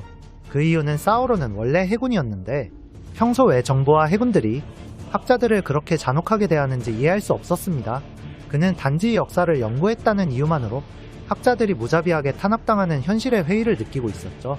그가 경험한 학자들은 악마가 아니라 역사를 알고 싶어하는 사람들로 보였기 때문입니다. 그런 와중에 사우로는 고고학의 성지인 오하라를 불사르는 버스터콜의 5중장에 선정된 것이었죠. 그는 정부의 정의에 의문을 품기 시작했고 그 시작으로 구출한 학자가 바로 니코로빈의 엄마인 니코올비아였던 것입니다. 사우로는 올비아를 구출하여 해군의 추격을 피해 함께 도망치던 중 해군의 포격을 맞고 배가 난파되었고 그렇게 해서 오하라 해안으로 떠밀려 온 것이었습니다. 이것이 무슨 운명인 것인지 어쩌다가 올비아의 딸과 또 친해지게 되었는지 모든 것을 생각할 겨를도 없었습니다. 왜냐하면 해군군 아미인이 이곳 오하라를 불태우기 위해 접근하고 있는 것을 알고 있었기 때문입니다. 사우로는 로빈에게 스스로를 학자라고 말하지 말라고 강하게 입단속시키고 혹시 엄마가 돌아왔을지 모르니 동네로 가보라고 재촉합니다. 실제로 오하라에는 로빈의 어머니 니코올비아가 이미 도착해 있었습니다. 올비아는 함께 나섰던 포네그리프 탐사팀이 모두 전멸했으며 정부가 이들의 이품을 통해 오하라의 학자들이 공백의 100년의 역사를 연구하고 있음을 알아차렸다고 말합니다. 이제 정부와 해군은 모든 학자를 제거하기 위해 이곳으로 오고 있고 올비아는 자신이 오하라의 위험을 가져왔다며 죄책감에 사로잡힌 채 학자들에게 도망치라고 말합니다. 그러나 오하라의 학자들은 이 섬이 오래전부터 정부의 감시 대상이었다는 것을 알고 있었고 인류의 지식과 역사를 버릴 수 없다며 그 자리를 지키기로 결심합니다. 그리고 세계 정부의 군함이 오하라 해안에 도착했습니다. 그 배의 지휘관은 바로 당시 CP9의 장관 스펜다인이었습니다. 그는 스펜담의 아버지였죠. 이 소식에 올비아는 총을 들고 달려나가고 그 당시 CP9과 병력들은 오하라 전역을 수색하기 시작합니다. 정부의 사람들은 학자가 아닌 일반 시민들을 모두 피난선으로 대피하라고 명령합니다. 정부가 큰일을 벌일 것이란 건 확실했기에 섬은 소란스러워지기 시작했죠. 그리고 결국 오하라의 학자들은 모두 체포되었고 스펜다인을 죽이려다 실패한 올비아 역시 같은 곳으로 끌려오게 됩니다. 엄마를 찾으러 온 로빈도 그 자리로 오게 되었죠. 로빈은 올비아와 같은 공간에 있었지만 어릴 적 헤어진 엄마의 얼굴을 기억할 리 만무했습니다. 그런데 그때 전지의 나무 지하실에서 포네그리프가 발견되었다는 정보가 왔습니다. 이제 본격적으로 오하라의 공백의 100년 연구 죄에 대한 확정과 시조가 시작되었죠. 클로버 박사는 어차피 죽을 것이 확실해졌기에 세계 최고 권력 오로성과 직접 대화를 요청하며 그동안 자신들이 밝혀낸 공백 200년에 대한 가설을 보고하겠다고 전보벌레를 연결해달라고 합니다. 클로버 박사와 오로성의 대화가 시작되었습니다. 오로성은 고고학자들에게 왜 포네그리프를 연구하여 고대병기를 깨우려 하는지 묻습니다. 이에 클로버 박사는 그들을 위선자라는 식으로 말하며 다음과 같이 설명합니다. 고대인들이 아무리 포격해도 흠집 하나 나지 않는 단단한 돌의 문자를 새겨 미래로 전하려 한 이유는 단순할 것이다. 종이나 책에 기록된 메시지는 쉽게 소멸되고 제거될 수 있기 때문이다. 이는 곧 그 돌을 남긴 자들에게는 명백한 적이 존재했다는 것을 의미한다. 즉 남긴 돌은 단순한 기록이 아닌 그들이 멸망한 뒤에도 후세에 전하고자 했던 메시지이다. 그리고 그 돌을 남긴 자들이 어떤 강대한 적에게 패망했다고 가정한다면 그 적은 지금도 살아남아 있을 가능성이 크다. 흥미로운 것은 공백의 100년이 끝난 시점에 등장한 것이 바로 세계정부라는 것이다. 즉 현재 세계정부가 바로 그 적이며 공백의 100년이란 세계정부에게 불리한 역사라는 결론에 도달할 수 있다. 우리가 해독한 수많은 문헌과 포네그리프의 단서를 종합한 결과 우리는 어떤 거대하고 강력한 왕국의 존재를 발견했다. 하지만 그 왕국에 대한 정보는 지배하리만큼 철저히 지워져 있었다. 즉 너희가 두려워하는 것은 단순히 고대병기 같은 무기가 아니라 그 고대병기와 함께 깨어날 역사의 진실과 부활할 왕국의 존재, 그 사상이 세계정부를 위협하기 때문일 것이다. 그리고 그 왕국의 이름은 클로버가 그 모든 열쇠를 쥔 고대 왕국의 이름을 말하려 하자 기세! 오로성은 즉시 제거명령과 공격명령을 내리고 知りすぎた攻撃の合図を出せ俺一人逃してはならん 비통한 표정을 짓습니다. 동시에 공격 신호가 떨어지며 버스터콜이 발동됩니다. 그리고 정부의 병력들이 포네그리프를 파괴하려고 폭발을 일으켰을 때의 불길이 전지의 나무로 번졌습니다. 학자들은 도서관에 불을 끄기 위해 달려가고 어차피 학자들은 버스터콜의 화력에 의해 소멸될 것을 알기에 스펜다인은 학자들을 내버려두고 올비아만 끌고 가려 합니다. 사우로의 위치를 묻기 위해서였죠. 그런데 그 순간 로빈은 끌려가는 올비아의 뒷모습을 보고 본능적으로 그녀가 엄마임을 직감합니다. お母さんですか？ 그리고 엄마를 부르지만 올비아는 로빈을 죄인의 딸로 만들 수 없기에 모른 척하며 부인합니다. 로빈은 사우로와 학자들이 경고했던 스스로를 학자라고 자처하지 말라. 라는 조언을 무시한 채 공부도 열심히 하고 학자가 되어 포네그리프도 읽을 수 있게 됐다며 간절히 외칩니다. 그 순간 버스터콜의 무자비한 포격이 시작되고 스펜다인은 올비아도 버려두고 도망칩니다. 그렇게 올비아는 작은 손으로 자신의 손을 잡는 딸을 껴안으며 로빈을 칭찬해주고 제외를 하지만 정이라는 이름 아래 버스터콜의 화마가 섬을 집어 삼키기 시작했기에 시간이 없었죠. 그런데 그때 사우로가 등장합니다. 올비아도 사우로가 왜 여기 있는지 몰라 놀라고 사우로 역시 자신이 왜 여기까지 오게 되었는지 알 수가 없다고 말하지만 그 기이한 운명을 설명할 수 있는 시간이 없었습니다. 올비아는 사우로에게 로빈을 반드시 섬 밖으로 데려가 달라고 부탁하고 로빈에게는 학자로서 가져야 할 마음가짐과 왜 함께 도망갈 수 없는지를 설명합니다. 그렇게 로빈은 평생 그리워하던 엄마와 다시 헤어지게 됩니다. 한편 오하라의 학자들은 불길에 휩싸인 도서관에서 단 한 권의 책이라도 구하기 위해 책을 호수로 던지고 있었습니다. 올비아도 이를 도우러 가죠. 사우로는 로빈을 데리고 탈출을 시도하지만 버스터콜의 포탄 세례가 너무 강해 결국 해군과의 전투를 벌이게 됩니다. 그 순간 당시 해군의 중장이었던 아오키지 쿠자니 사오로의 앞을 막아섭니다. 둘은 친구였죠. 그렇기에 사오로는 아오키지에게 오하라는 단지 본보기가 될 뿐이라며 설득하려 했습니다. 아오키지는 정의에는 여러 가지의 형태가 있다며 받아들이지 않지만 그 순간 당시 중장이었던 사카즈키 아카이누가 일반 시민들이 탄 피난선마저 포격하여 격침시킵니다. 학자가 타고 있을 일말의 가능성을 완전히 배제해야 한다면서 말이죠. 이를 본 사오로는 분노하고 이것이 정의일 리 없다며 아오키지와 맞서 싸우지만 아오키지의 압도적인 힘 앞에 밀리기 시작합니다. 사오로는 로빈을 데리고 도망치려 하지만 이미 로빈이 학자라는 것은 알려진 상황이었으며 해군을 적으로 돌린 사오로는 아오키지에게 제압당합니다. 사오로는 얼음얼음 열매의 능력에 의해 온몸이 얼어붙기 시작합니다. 얼어붙기 직전 사오로는 로빈에게 자신이 만들어둔 뗏목을 타고 탈출하라고 당부합니다.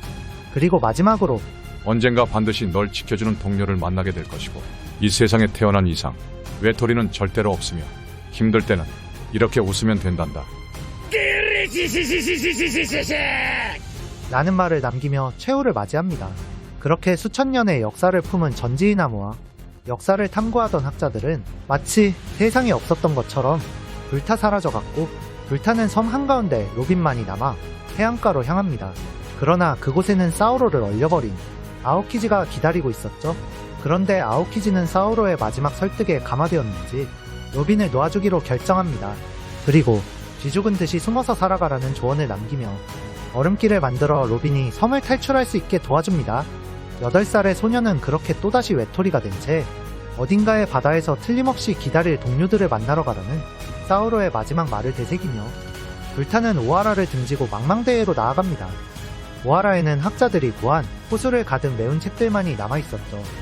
로빈은 아오키지의 도움으로 무사히 탈출했지만 이게 무슨 악연인지 스펜다인이 작은 배를 타고 탈출하는 로빈을 목격했다며 로빈에게 7,900만 베리의 현상금을 걸어버렸습니다. 그렇게 로빈은 악마의 아이로 불리며 현상금의 눈이 먼 어른들에게 이용당하고 버려지는 비참한 삶을 살게 되었습니다. 그런 험난한 삶 속에서 로빈이 선택한 생존 방식은 배신이었습니다. 어차피 정부가 쫓아올 테니 오래 누군가와 함께할 수가 없는 삶이었기 때문이었죠.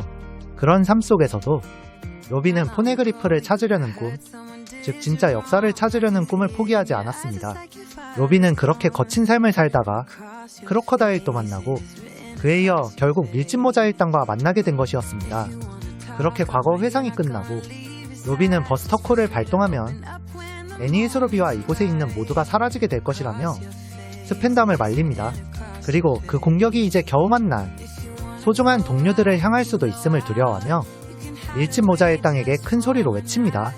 자신은 어딜 가든 세계와 그 세계의 어둠이 따라다니기에 언젠가는 밀짚모자 일당을 위험에 빠뜨릴 것이고 그렇게 되면 결국 자신은 언젠가 버려질 것이 확실하기에 차라리 지금 여기서 죽고 싶다고 말이죠. 스펜담은 이런 로빈의 결정을 현명하다 칭찬하며 170개국 가맹국으로 이루어진 세계정부의 결속 앞에서 니코 로빈은 절대 도망칠 수 없다고 밀짚모자 일당을 조롱합니다. 하찮은 존재들이 세계정부와 맞서 싸우는 것은 어리석은 짓이라며 말이죠. 보통이라면 루피는 이런 어려운 말을 귀담아 듣지 않지만 이번만은 결연한 표정으로 로빈의 적이 누구인지 분명히 인식합니다. ロビンの敵はよくわかった。 그리고 저격왕에게 명령하죠. ソゲキング、あの旗、撃ち抜け。了解。 저격왕은 세계정부의 깃발 정중앙을 정확히 꿰뚫어버립니다. 원피스에서의 깃발은 단순한 천 조각이 아니라 긍지와 신념을 상징하는 것입니다. 이는 세계정부도 마찬가지이며 그 깃발을 공격한다는 것은 곧 전면적인 선전포고를 의미하죠. 로빈을 동료로 받아들이기로 결정한 이상 이 순간부터 밀짚모자 일당이 세계정부와 싸울 명분이 세워진 것입니다. 이렇게 CP9 포함 이를 목격한 정부 병력들이 경악을 하며 원피스 연재 26년이 지나도 회자되고 언급되는 루피와 로빈의 명대사가 나옵니다. 行きたいと。イエーイ。 그리고 늘 자신은 태어나선 안 됐다고 생각했던 로빈도 진심을 드러내며 行きたい。私も一緒に海へ連れてって。 이제 로빈을 데려오기만 하면 됐죠. 프랑키는 이를 지켜보며 그녀가 고대병기를 깨우는 악마가 아니며 그녀 곁에는 믿을 만한 동료가 있다는 것을 확인하였습니다. 이에 프랑키는 자신이 몸에 숨겨두었던 고대병기 플루톤의 설계도를 과감히 불태웁니다. 이때 어딘가에서 익숙한 목소리가 들려옵니다. 바로 자신을 구하러 온 프랑키 패밀리가 그를 부르고 있었던 것이죠. 프랑키는 감동하여 울고 있을 때 스펜담은 이 모든 상황에 분노하여 프랑키를 끝없는 바다구멍으로 밀어버립니다. 도개교가 완벽히 내려오지 않아 로빈도 데려올 수 없고 프랑키를 구할 수도 없는 상황에서 루피가 어떤 소리를 듣습니다. 코코로 할멈이 운전하는 폭주바다 열차 로켓맨이 폭주하며 달려오고 있었던 것이죠. 루피는 동료들을 모조리 떨어뜨리고 프랑키와 함께 로켓맨에 안착합니다. 懐かしいねトムさん 이렇게 코코로 할멈은 루피를 보며 로저를 떠올리고 ロジャーのやつもこんなバカ野郎だったねそれであんた手貸してやったんだよねあんたでもこうしたろトムさん 로켓맨이 사법의 탑으로 진입했습니다. 스펜담은 로빈을 빨리 정의의 문으로 끌고 가기 위해 루치와 함께 먼저 이동하고 드디어 CP9과 밀짚모자 일당 그리고 프랑키의 전투가 시작됩니다. 밀짚모자 일당은 CP9을 무시하고 정의의 문으로 직진할 수도 있었지만 CP9이 로빈의 수갑 열쇠를 가지고 있었기에 그들을 모두 쓰러뜨려야 했습니다. 대신 루피만 먼저 로빈과 루치, 스펜담이 있는 곳으로 향합니다. 그렇게 조로는 기린기린 열매의 카코와 싸운 후 승리하고 초파는 쿠마도리와 싸웠지만 상대가 되지 않자 자신을 유난히 예뻐해주던 로빈을 떠올리며 럼블볼을 일부러 과다 복용하여 폭주한 후 승리했습니다. 프랑키는 후크로와 싸운 끝에 승리. 상디는 거품거품 열매의 칼리파와 싸우게 되지만 도저히 여자를 때릴 수 없다는 신념을 지키며 たとえ死んでも俺は女は蹴らん 완전히 패배하고 나미에게 바톤 터치 후 나미가 칼리파에게 승리. 우솝은 제브라와 싸우고 있었지만 죽기 직전 상디가 구하러 온 후 바톤 터치합니다. 결국 우솝은 워터7에서 느꼈던 자격지심 그대로 동료들처럼 누구에게도 제대로 맞설 수 없었지만 다정한 상디는 우솝만이 할 수 있는 일이 있다며 빨리 앞으로 가라고 합니다. 우솝은 깨달음을 얻은 듯 앞으로 나아가고 상디는 제브라에게 승리합니다. 그렇게 로브루치를 제외한 모든 CP9이 패배했습니다. 루피는 로빈을 거의 따라잡았지만 정의임은 바로 앞에서 루치와 마주하게 됩니다.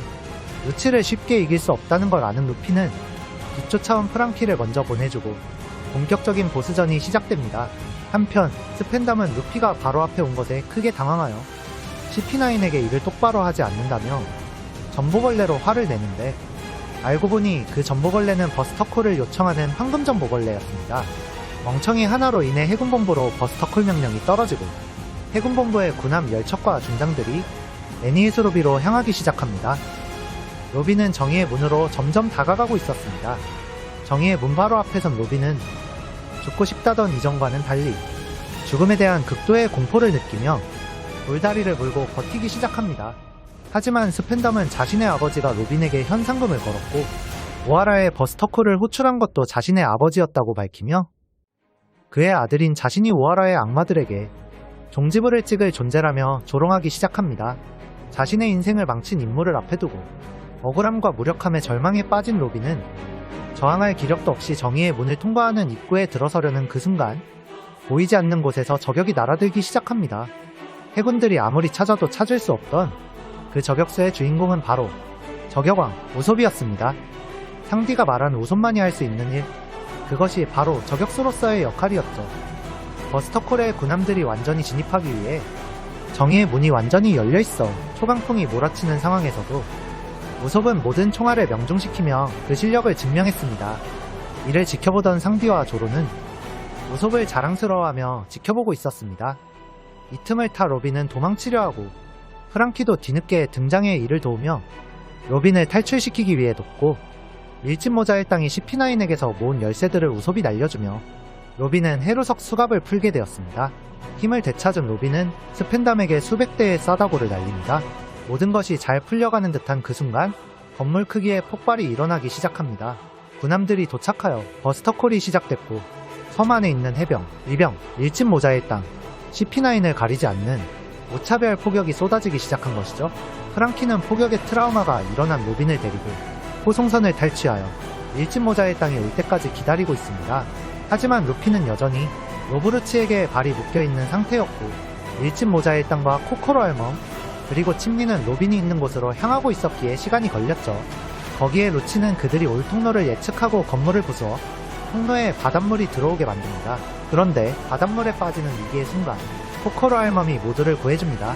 사실 코코로 알멈은 톰 조워커즈의 톰이 어인이었던 것처럼 인어였던 것이었습니다.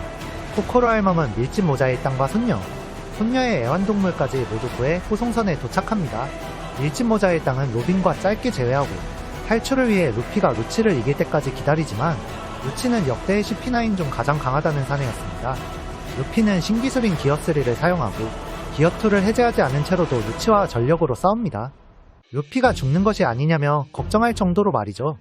한편 버스터콜로 인해 애니에스로비의 생존자는 0명이 되었습니다. 오이모와 카아시, 갈레라 컴퍼니, 프랑키 패밀리 등 모두가 죽은 것이죠. 이렇게 쉽게 사람이 죽어도 되는 것인지 버스터콜의 무자비함에 대해 생각이 많아진 나미와 지독한 전쟁의 잔혹함, 세계 정부의 잔혹함에 대해 생각하게 만드는 대사가 이어지는 그때 밀짚 모자의 땅은 해군본부 군함들에게 포위됩니다. 해군들은 군함으로 호송선에 일방적인 포격을 하면 니코로빈도 죽게 되기에 본부의 중령과 대령들로만 이루어진 정예 200명으로 공격하기 시작했습니다. 그렇게 세계에서 유일하게 포네그리프를 읽을 수 있는 여자이자 밀짚 모자의 땅의 동료를 지키고 빼앗기 위한 쟁탈전이 시작됩니다. 밀짚 모자의 땅은 그저 루피가 빨리 로브루치를 이기기만 해 기다릴 수밖에 없는 상황이었죠. 하지만 루피는 패배했습니다. 그때 싸움을 지켜보던 저격왕이 가면을 벗고 루피를 부릅니다. 루피는 저격왕이 우섭인 줄 몰랐기에 그것에 놀라며 왔었냐고 묻지만 우섭은 솔직하지 못하게 다시 한번 루피에게 쓴소리를 날린 후 갑자기 로브루치를 도발합니다. 루피는 우섭을 말리고 우섭은 그럼 일어나서 싸우라며 힘을 주고 함께 돌아가자고 외칩니다. 이에 힘을 얻은 루피는 또다시 루치의 비기인 유광건을 맞고 기절하려 하지만 로빈의 지난 나날들을 떠올리며 마지막 총난타를 날리고 마침내 승리합니다. 하지만 문제는 아직 남아있었죠. 군함이 호송선을 파괴하며 밀짚 모자의 땅은 이제 배를 탈 수가 없게 되었습니다.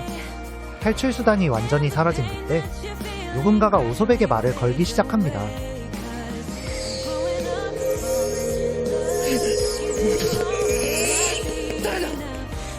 그리고 이 목소리는 밀짚 모자의 땅 전원에게 들리기 시작하죠.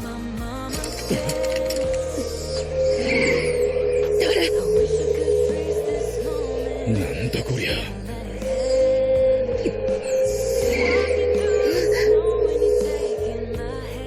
그런데 우섭은 아래를 보고 눈물을 흘리며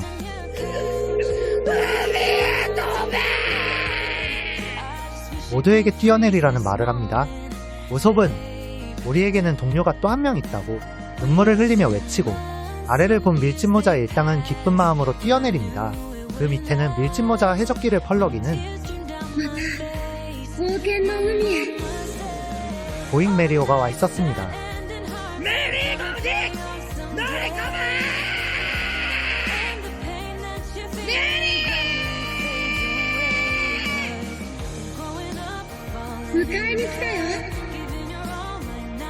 메리오에 올라탄 밀짚 모자 일당은 누가 메리를 끌고 왔는지 궁금했지만 상황은 급박했죠. 바로 탈출을 시작합니다. 그런데 갑자기 해군들이 서로에게 포격을 하기 시작했습니다. 그 이유는 상디가 정의의 문을 닫는 레버를 내려 해류가 소용돌이를 만들도록 해두었기 때문입니다. 이런 소용돌이는 메리오처럼 작은 배와 천재 항해사에게는 큰 문제가 되지 않기에 밀짚 모자의 일당은 스펜담의 절규를 뒤로하고 난리통이 된 군함들 사이를 뚫고 탈출합니다. 로빈은 떠나기 전 절규하는 스펜담의 척추를 부숴버리고 우섭은 연막탄을 터뜨리고 프랑키는 코드 방으로 바다를 점프하며 애니에스로비의 해역에서 벗어납니다. 그리고 죽은 줄 알았던 갈레라 컴퍼니, 프랑키 패밀리, 요코즈나, 오이모와 카아시도 모두 살아남아 허핑톰을 타고 워터세븐으로 향했습니다. 그리고 이 모든 참사를 지켜보고 있던 아오키지의 패배 선언으로 この一件は我々の乾杯だ 밀짚 모자 일당의 로빈타라는 완전한 승리로 끝나게 됩니다.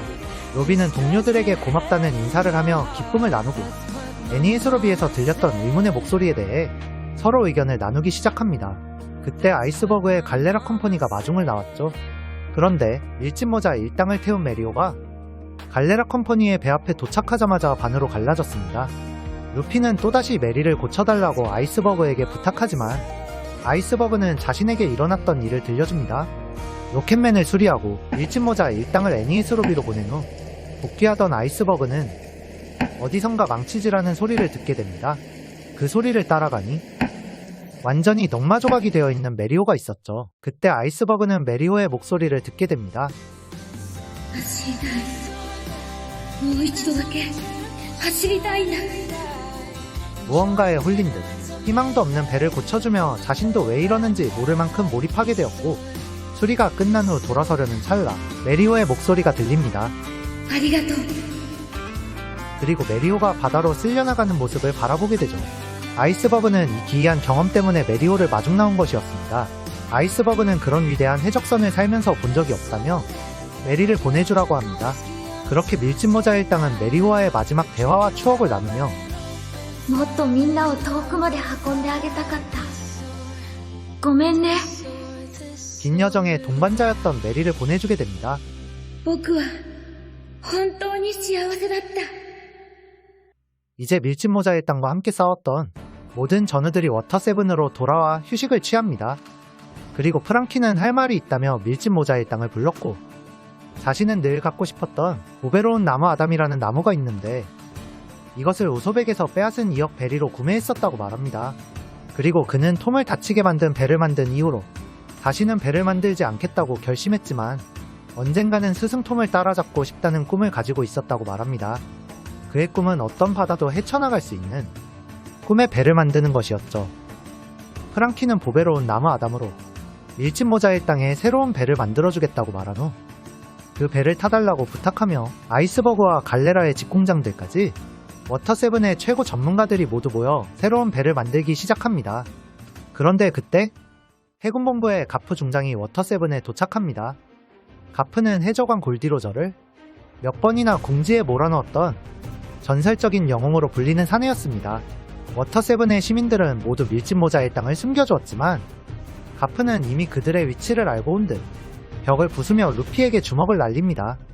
루피는 고무임에도 불구하고 그의 주먹에 큰 고통을 느끼며 잠에서 깨어났는데 가프를 할아버지라고 부르며 놀랍니다. 이전에 섬에서 아오키지가 언급했던 루피의 할아버지는 바로 해군의 영웅 중장 가프였던 것입니다. 그렇게 가프는 루피와 같은 엉뚱한 성격을 드러내며 손자와 대화를 나눕니다. 그 대화의 내용은 샹크스가 루피를 물들여서 화가 난다는 것, 그리고 샹크스가 세계 최강의 사내 흰수염에 필적하는 4명에 대해죠. 즉 4명의 바다의 황제 중 한 명이라는 것이었죠. 그리고 더 충격적인 사실은 루피의 아버지가 바로 세계 정부를 무너뜨리려는 세계 최악의 범죄자이자 혁명군의 리더 몽키디 드래곤이라는 사실이었습니다. 이 남자는 과거 로그타운에서 루피를 구해준 인물이었죠. 그렇게 루피의 할아버지는 해군본부의 전설적인 영웅이고 루피의 아버지는 세계 최악의 범죄자 혁명군의 리더라는 충격적인 정보들이 드러나는 때에 조로가 숙소에 와서는 해군이 공격해온 줄 알고 전투를 시작합니다. 가프는 어떤 인물 둘에게 조로를 막아보라고 지시하고 그들은 CP9이 쓰던 육식 기술을 사용하며 루피와 조로를 공격합니다. 하지만 가볍게 제압당하죠. 알고 보니 그들은 루피와 조로가 이스트블루에서 친구가 되었던 코비와 모건대령의 아들이었던 헤르메포였습니다. 코비와 헤르메포는 과거 루피와 조로와 헤어진 후 가프 중장에 마음에 들게 되었고 가프 중장에게 훈련을 받아 그 밑에서 일하고 있었던 것이었죠. 그렇게 그들은 옛날 추억을 나누며 코비는 루피에게 신세계라는 곳에 대하여 설명해줍니다. 신세계라는 곳은 위대한 항로의 후반부 바다이기에 위대한 항로 초반의 약자들이 모두 걸러진 후에 살아남은 강자들이 모인 곳이며 다음 시대를 개척할 자들이 모여드는 바다라고 설명합니다. 그리고 그 신세계를 제패한 자가 곧 해적왕이라며 꼭 그곳에서 만나자는 약속을 합니다. 그리고 코비는 자신의 꿈이 해군대장이며 언젠가 루피를 체포하겠다는 다짐을 당당히 밝히고 부끄러워합니다. 루피는 그런 코비의 꿈을 진심으로 믿어주며 훗날 다시 만날 것을 기약합니다. 그렇게 또 한 번 해군과의 에피소드가 지나가고 원피스의 국룰 전투 파티가 시작됩니다. 많은 이들이 전투의 여운을 즐기고 로빈도 이를 지켜보고 있을 때 벽 뒤에서 아오키즈가 나타나 로빈에게 말을 겁니다. 아오키즈는 자신이 사우로와 친구였으며 로빈의 인생을 지켜볼 의무가 있다고 말합니다. 그러면서 이제는 사우로가 살려준 것이 옳은 일인지 그릇된 일인지 스스로 답을 보여줄 수 있겠냐고 묻습니다. 로빈은 굳은 의지로 그렇게 하겠다는 답을 하고 아오키즈는 오하라는 아직 사라지지 않았다며 오하라의 의지가 로빈에게 있음을 확인시켜준 후 자리를 떠납니다. 파티가 끝나고 밀짚모자 일당은 배가 완성될 때까지 기다리며 출항 준비를 합니다. 그때 코코로 할멈이 다음 섬은 어인섬이지만 근학원에 쉽게 도착할 수 없다고 경고합니다. 매년 100척 이상의 배가 사라지고 유령선이 목격되는 바에 삼각지대를 지나야 한다며 반드시 조심하라고 당부하죠. 그리고 우솝에 대한 이야기도 이어집니다. 상디는 장을 보러 갔다가 우솝이 사과 연습을 하고 있는 것을 보았고 이것을 동료들에게 전했습니다. 루피는 당장 우솝을 데리러 가려 했지만 조로가 강력하게 이를 막았죠.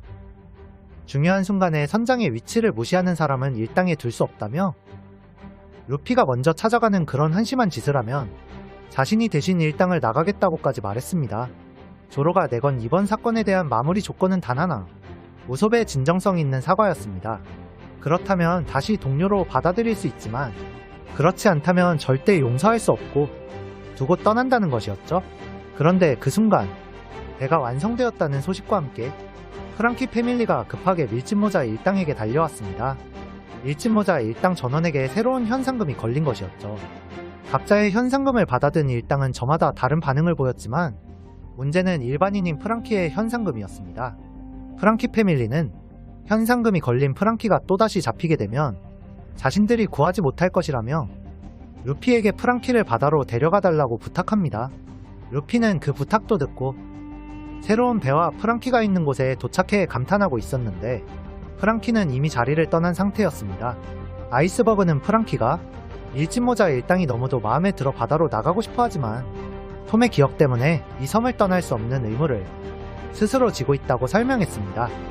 사실 프랑키는 뒷골목의 양아치들과 먹고 살기 힘든 이들 그리고 술집에서 일하는 어린 소녀들까지 모두 거두어 해체업자라는 직업을 주고 먹고 살게 해주었던 것이었죠. 프랑키는 결국 프랑키 패밀리의 하우스로 돌아가 자신은 이 섬에 남아야 한다며 아직도 과거에서 벗어나지 못하고 있었습니다. 그러나 그 순간 프랑키 패밀리가 그의 팬티를 빼앗아 들고는 루피에게 달려가기 시작했습니다. 팬티에 긍지를 갖고 있는 프랑키는 진심으로 패밀리들을 공격하며 건물을 부수고 팬티를 되찾으려 합니다. 프랑키 패밀리는 목숨이 위태로울 정도로 필사적으로 팬티를 지키며 루피에게 전달합니다. 그리고 밀짚모자의 땅도 합세해 프랑키를 새로 만들어진 배 앞으로 강제로 날려버립니다. 루피는 프랑키에게 팬티를 돌려받고 싶으면 동료로 들어오라고 말하고 프랑키는 그깟 팬티 따위라며 남자답게 거절하지만 곧바로 로빈의 알깨기 공격을 당하며 고통스러워합니다. 이렇게 고통에 신음하는 프랑키에게 아이스버그는 자신을 용서하라는 말을 건네고 프랑키 패밀리도 프랑키에게 행복해지라는 응원을 보냅니다. 결국 프랑키는 그들의 진심을 받아들이고 밀짚모자의 땅에 동료로 합류하게 됩니다. 이제 밀짚모자의 땅은 새로운 배를 타고 출항합니다. 하지만 아직 남은 인물이 있었죠. 바로 우솝입니다. 우솝은 또다시 어슬렁 넘어가려는 생각을 하며 즐거운 마음으로 항구로 향했습니다. 하지만 그곳에 도착하니 새로운 배는 이미 멀리 출항해 있었습니다. 루피는 땀을 흘리며 괜찮은 척하고 있었는데 갑자기 중장 가프가 공격을 해옵니다. 원래는 루피를 그냥 보내주려 했지만 해군본부 원수인 생고쿠에게 손자니까 봐주겠다 라고 말했다가 온갖 욕을 다 먹고 나서야 태세전환한 것이었죠. 그래서 밀짚모자의 땅은 우솝의 생각을 할 겨를도 없이 가프의 공격을 받아치느라 정신이 없었습니다. 그때 우솝의 목소리가 들립니다. 우솝은 계획대로 어슬렁 넘어가는 말을 하고 있었죠. 루피와 조로는 이를 못 들은 척합니다. 초파는 동료들에게 왜 못 들은 척하냐고 소리치고 가프의 계속되는 포격과 우솝의 계속되는 엉성한 사과가 이어졌습니다.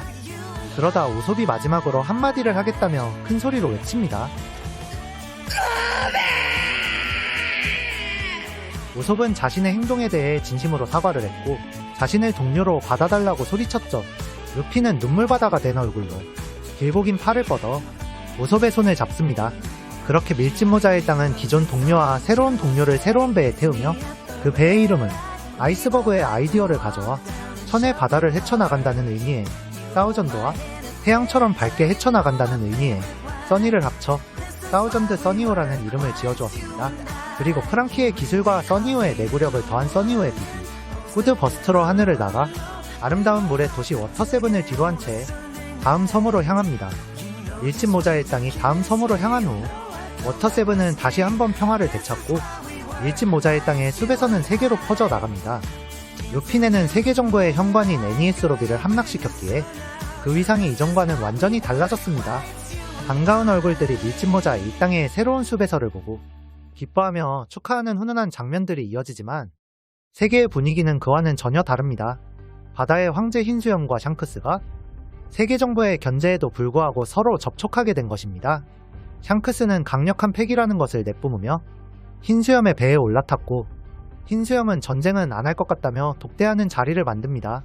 샹크스가 편지까지 보내고 정부의 견제에도 불구하고 흰수염을 찾아와 하고 싶었던 대화의 주제는 바로 검은 수염, 마샬 디티치에 관한 것이었습니다. 샹크스는 자신의 눈에 남은 깊은 상처를 가리키며 그 상처를 낸 자가 바로 검은 수염임을 밝히고 그는 흰수염이라는 거대한 이름 뒤에 숨어 시기를 기다리고 있었으며 이제는 최종적으로 정점을 노릴 때가 되었다는 경고를 합니다. 그리고 흰수염의 자리도 위험해질 것이라고 말하죠. 그러한 이유로 현재 티치를 쫓고 있는 흰수염의 적단의 이번대 대장인 에이스를 말려달라고 말합니다. 에이스가 티치와 맞붙는 것은 시기상 너무 위험하다며 지금은 절대로 부딪히지 말아야 할 때라고 말이죠. 그러나 흰수염은 해적선에서 절대로 용서할 수 없는 최악의 죄가 바로 동료 살해라며 자기 자식을 죽인 티치에게 반드시 인이라는 가르침을 주고 대가를 치르게 하겠다고 단호히 말합니다. 그렇게 두 황제의 대화는 결렬되고 흰수염의 창과 샹크스의 검이 부딪히며 하늘이 갈라지기 시작합니다. 그리고 샹크스가 말하죠. 誰にも止められなくなるぞ。暴走するこの時代を。 2부부터 최종장까지 원피스를 즐겁게 볼 수 있는 제일 큰 포인트 중 하나는 바로 시대의 변화입니다. 애니에스 로비부터의 원피스의 시대는 에피소드마다 빠르게 바뀌어가기 때문입니다. 이렇게 루피가 3대 세력인 칠무에를 쓰러뜨려 3대 세력의 균형에 금을 가게 하고 세계 정부의 현관을 뚫어 세계에서 가장 중요하게 될 여자인 니코로빈을 구해오는 동안 위대한 항로의 어떤 섬에서는 포트버스 뒤에 에이스와 마샬 디티치, 즉 검은 수염이 마주하게 됩니다. 에이스는 검은 수염을 동료 살해죄로 벌하러 왔다고 말하지만 티치는 흰 수염의 시대는 이미 끝물이라며 자신의 동료가 되어 새로운 시대를 열자고 제안합니다. 그리고 검은 수염은 해적왕이 되기 위한 시작으로 워터세븐에 있는 밀짚모자 루피를 잡아 정부에 바치겠다고까지 말했죠. 참고로 티치의 이런 시도는 루피가 하늘섬에 가기 전에 이미 이루어졌었습니다. 에이스는 자신의 동료를 죽이고 자신의 선장인 흰수염을 모욕하고 자신의 동생인 루피를 죽여 정부에 바치겠다는 말에 검은 수염을 이 섬 밖으로 절대 풀어둘 수 없다고 판단하며 본격적인 전투가 시작됩니다. 바다의 황제, 흰수염의 적단의 이번대 대장인 에이스는 역시나 강했기에 검은 수염은 진짜 힘을 드러내기 시작합니다. 바로 자연계 중에서도 가장 이질적인 능력인 어둠어둠 열매였죠. 검은 수염은 이 어둠어둠 열매에 관한 이야기를 합니다. 자신은 악마의 열매 도감을 모조리 외우고 있었고 어둠어둠 열매를 가장 원했기에 가장 들어올 확률이 높은 흰수염의 배에 머물렀다고 말이죠. 그렇게 오랜 기간 기다리던 끝에 4번대 대장 사치가 어둠어둠 열매를 손에 넣게 되었기에 그를 죽이고 열매를 먹은 것이라고 말합니다. 그리고 본격적인 전투가 시작되는데 능력이 좀 특이합니다. 자연계임에도 몸에 실체가 있었고 어둠어둠 열매의 능력은 모든 것을 빨아들이는 것이지만 그 진정한 위력은 악마의 힘조차 흡수할 수 있는 점에 있었습니다. 상대가 자연계 능력자일지라도 그 능력을 무력화시킬 수 있었던 것이죠. 능력을 쓸 수 없는 에이스는 밀리기 시작했지만 에이스도 단순히 능력에만 의존하는 바보가 아니었기에 둘의 전투는 쉽게 끝나지 않았고 마지막에 서로의 비기를 날리며 거대한 폭발이 일어납니다. 이 거대한 폭발 속에 전투의 승패는 알 수 없었지만 이 섬에서 벌어진 결투는 훗날 원피스 세계관 전체를 뒤흔드는 원피스의 초전성기를 이뤄내는 어떤 에피소드의 방아쇠가 됩니다. 愛をか闇か勝者は一人だ 이렇게 세계가 조금씩 꿈틀대며 움직이기 시작하는 동안 일진모자의 땅은 아무것도 모른 채 마의 삼각지대 플로리안 트라이앵글로 향합니다. リンクスの酒を届けに行くよ